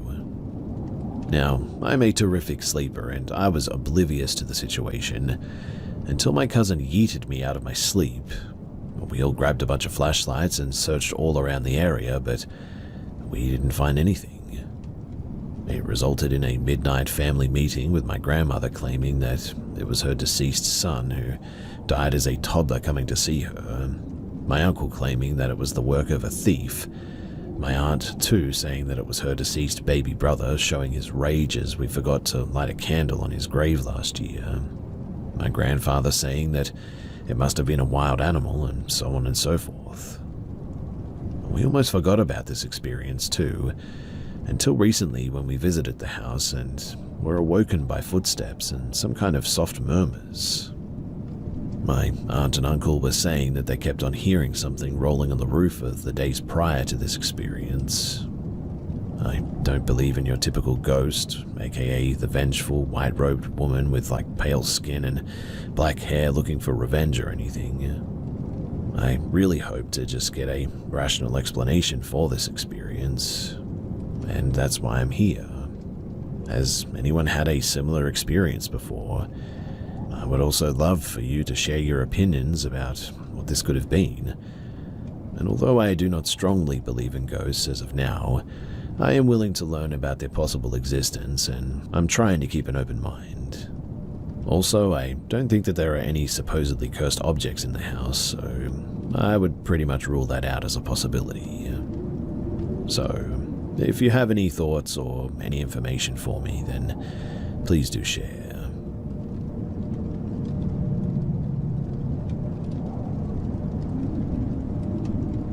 So first of all, I'm not from North America, middle of Europe here actually, so there are no crazy big wild animals and mountain lions who could make weird sounds, or even hillbillies with guns in this story that I experienced during a time at college, but it was definitely still pretty spooky. So when I was in college, I lived directly on campus in one of the dorm buildings, and the campus of my small college was not located in the local city, but a bit sort of outside from it, and surrounded by a lot of agricultural landscape, with endless fields and dirt roads, sparsely some woods between them as well. I really liked it there because you could go for chill walks and runs through the middle of the fields without much disturbance by city life and other people, except for some hunters and some farmers occasionally. But fast forward to one time when me and my two friends went for a walk through the fields, via the dirt paths there, at 11 p.m. on a warm late summer day. We chatted and laughed about silly stuff while making our way further and further away from campus. The only stuff that you saw were the red lights of wind turbines and some small towns in the distance, and here and there a bat flying over our heads. We had no lights on us, and only one had his mobile phone with him. When we were 5 kilometers away from campus, we checked on the maps.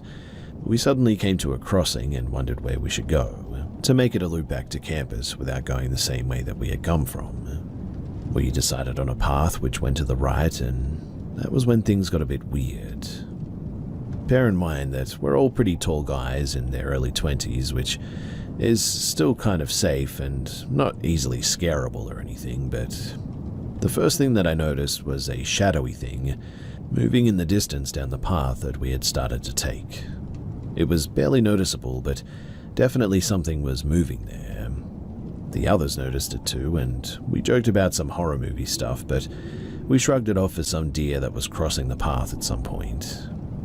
We continued further into the path and forgot about the shadow, until we saw a high seat perch, but they're everywhere for hunters here, near the path. We decided to climb on it, to take a bit of a rest and enjoy the dark landscape. In the distance, you could see the silhouette of some of the small wooded areas, like 100 meters away from our spot. As I was gazing around, my eyes suddenly catch some lights moving through the wooded area. I wiped my eyes, and when I looked again, I saw that it was a person with some kind of a headlamp running through the woods. Like, not jogging, but full-on force sprinting in a parallel direction to our spot. We also checked later on Google Maps that there really was no path through that wooded area.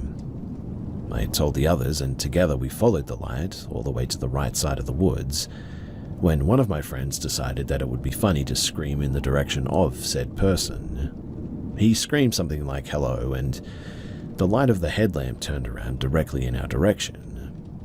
After a few seconds, it turned off completely, and we couldn't see the person anymore.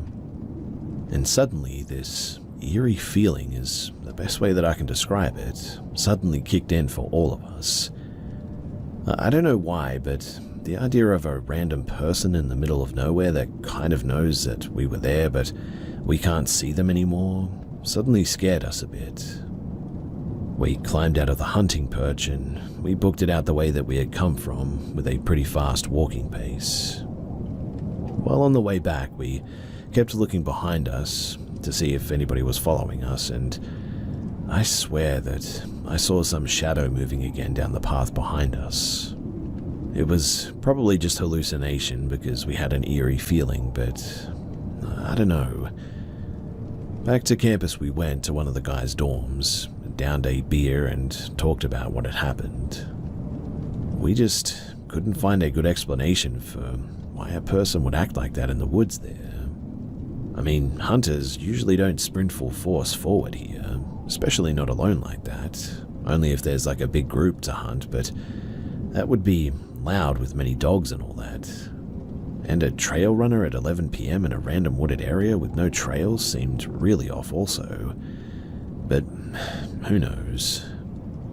Anyway, we never found out who that was, and in the end we just kept away from that part of the path and all the upcoming walks that we went on. But still, something about those shadows and seeing that person there, it still gives me the creeps.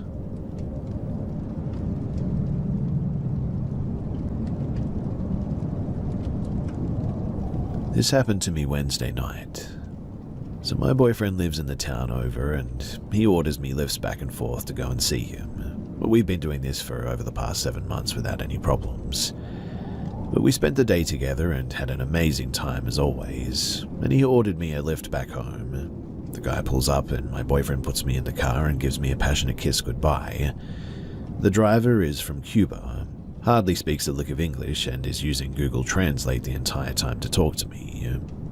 First, it started off as, "Do you mind sitting in the front seat? I don't like for people to sit behind me." Okay, no problem. However, instead of letting me out of the car, he asks me to climb over the seat, which made me feel a bit uncomfortable, and then I realized that he was staring at me the whole time that I'm doing so. Then he proceeds to tell me, "I hope I'm not being too daring, but you're very beautiful." Okay, cool, I get this compliment all the time, so I say thank you, but I'm a bit put off by this, to be honest. He goes on like a regular driver, asking me if the music was okay, and the volume and all that, you know, the regular stuff. Then he starts asking me about the address that I'm going to. "Am I taking you to your home?" I reply, "Yes, I'm going home." He then asks, "Can I go home with you?" I laugh at this and say no. He asks about the guy that put me in the car, if he was my boyfriend or my husband. He's my boyfriend, my soon-to-be husband. He asks, can I be your boyfriend too? I say absolutely not. He asks why not. I say that I'm totally against that I'm in love with my boyfriend very much and that I'm extremely loyal and faithful to him. He says he doesn't have to know. In Cuba we believe in having multiple partners, and not all of them know about each other. And I say, well, that's definitely not a thing for me. I don't believe in that one bit. He says, your boyfriend makes the mistake of sending you home alone. I would have taken you myself to make sure you got there safe. I'm getting very upset at this point, and I'm only laughing at what he says, trying to maintain a friendly composure because I know how ugly things could turn if I start giving this guy attitude. He doesn't speak again for a while, and when he does, he asks me again if he could come home with me. I tell him no again, and he says, you're so beautiful. I really want to be your other boyfriend. I don't even say anything but shake my head no and start fidgeting with my phone. He tells me that he has a lot of money and that he would take care of me. I told him that I didn't care about that and that I wasn't interested. He asks if he could give me his number so that we could text each other, and I say no. After what seemed like an eternity, we pull up to my house and he gets down trying to help me with my bags. I decline his help and he tells me, hold on, and pulls out his phone one more time and asks, can I come inside with you? I tell him have a good night and to have a safe trip back, and dart inside as fast as I could, locking all the doors behind me, calling my boyfriend immediately so that he could report this weirdo because I don't want this unpleasant experience to happen to anybody else. In the end, though, the only thing Lyft did was give my boyfriend a $5 credit to his account for the unpleasant experience. He wasn't even able to tell him. He really wasn't even able to tell them why it was so unpleasant. And look, I know, stories like this aren't actually the scariest or creepiest ones out there, but if you were a young woman and in a stranger's car like this, and they were pressing like this and trying to come into your home and everything, trust me, going through something like this is actually pretty terrifying. So yes, ladies, creepy drivers are definitely a thing, and please, be careful out there.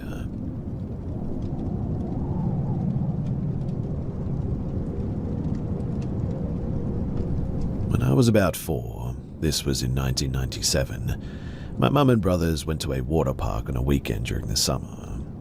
The park was set up so that you would walk through the entrance and run directly into a food court with the little information or map station there. To the left was inside an arcade area with a roller coaster, a little one, directly outside of it, and behind the arcade building was an enormous wave pool.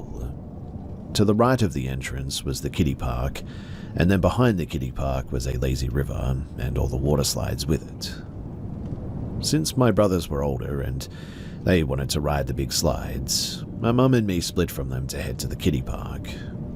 I remember playing for a little while, making some friends with some of the kids, when this one little boy asked me if I wanted to go to the wave pool. Since I was little, my mum told me that I was not allowed to go to the wave pool, at least without an adult, so I told him that I couldn't. He then said that it's not a problem. My dad is already waiting for us, and he's already told my mum that he was going to watch us. Well, being a dumb kid and marveling at the wave pool since we got there, I was pretty much sold and followed him over there. My mum probably didn't notice at the time because the lawn chair that she was sitting in around the kiddie pool was being blocked by little kid slides and billions of other little children. But we headed to the wave pool and met the kid's dad. He immediately took my hand and guided me into the wave pool. I remember only being there for like 2 minutes tops until he picked me up and carried me back out of the pool. I don't think that I even asked where we were going, but I assumed the food court because that's where we were headed. I then remember reaching the entrance gates and a lifeguard approached us and asked if my name was so-and-so, and I said yes, and started crying because I guess I thought that I was in trouble. The lifeguard then grabs me from the dude, and I see my mum running up sobbing. Years later, we're revisiting this story, and she tells me that she noticed that I was missing pretty quickly and told a lifeguard to close off the entrance to the park. I was wearing a yellow bathing suit with pink flowers on it and 2 yellow ribbons in my hair, so the description gave me away instantly, when the man was carrying me out, that is. I asked my mum about the kid, and she had no idea what I was talking about. She said that it was just the singular man, and apparently he ran to his car in the parking lot as soon as the lifeguard took me out of his arms. In other words, there was no kid with him.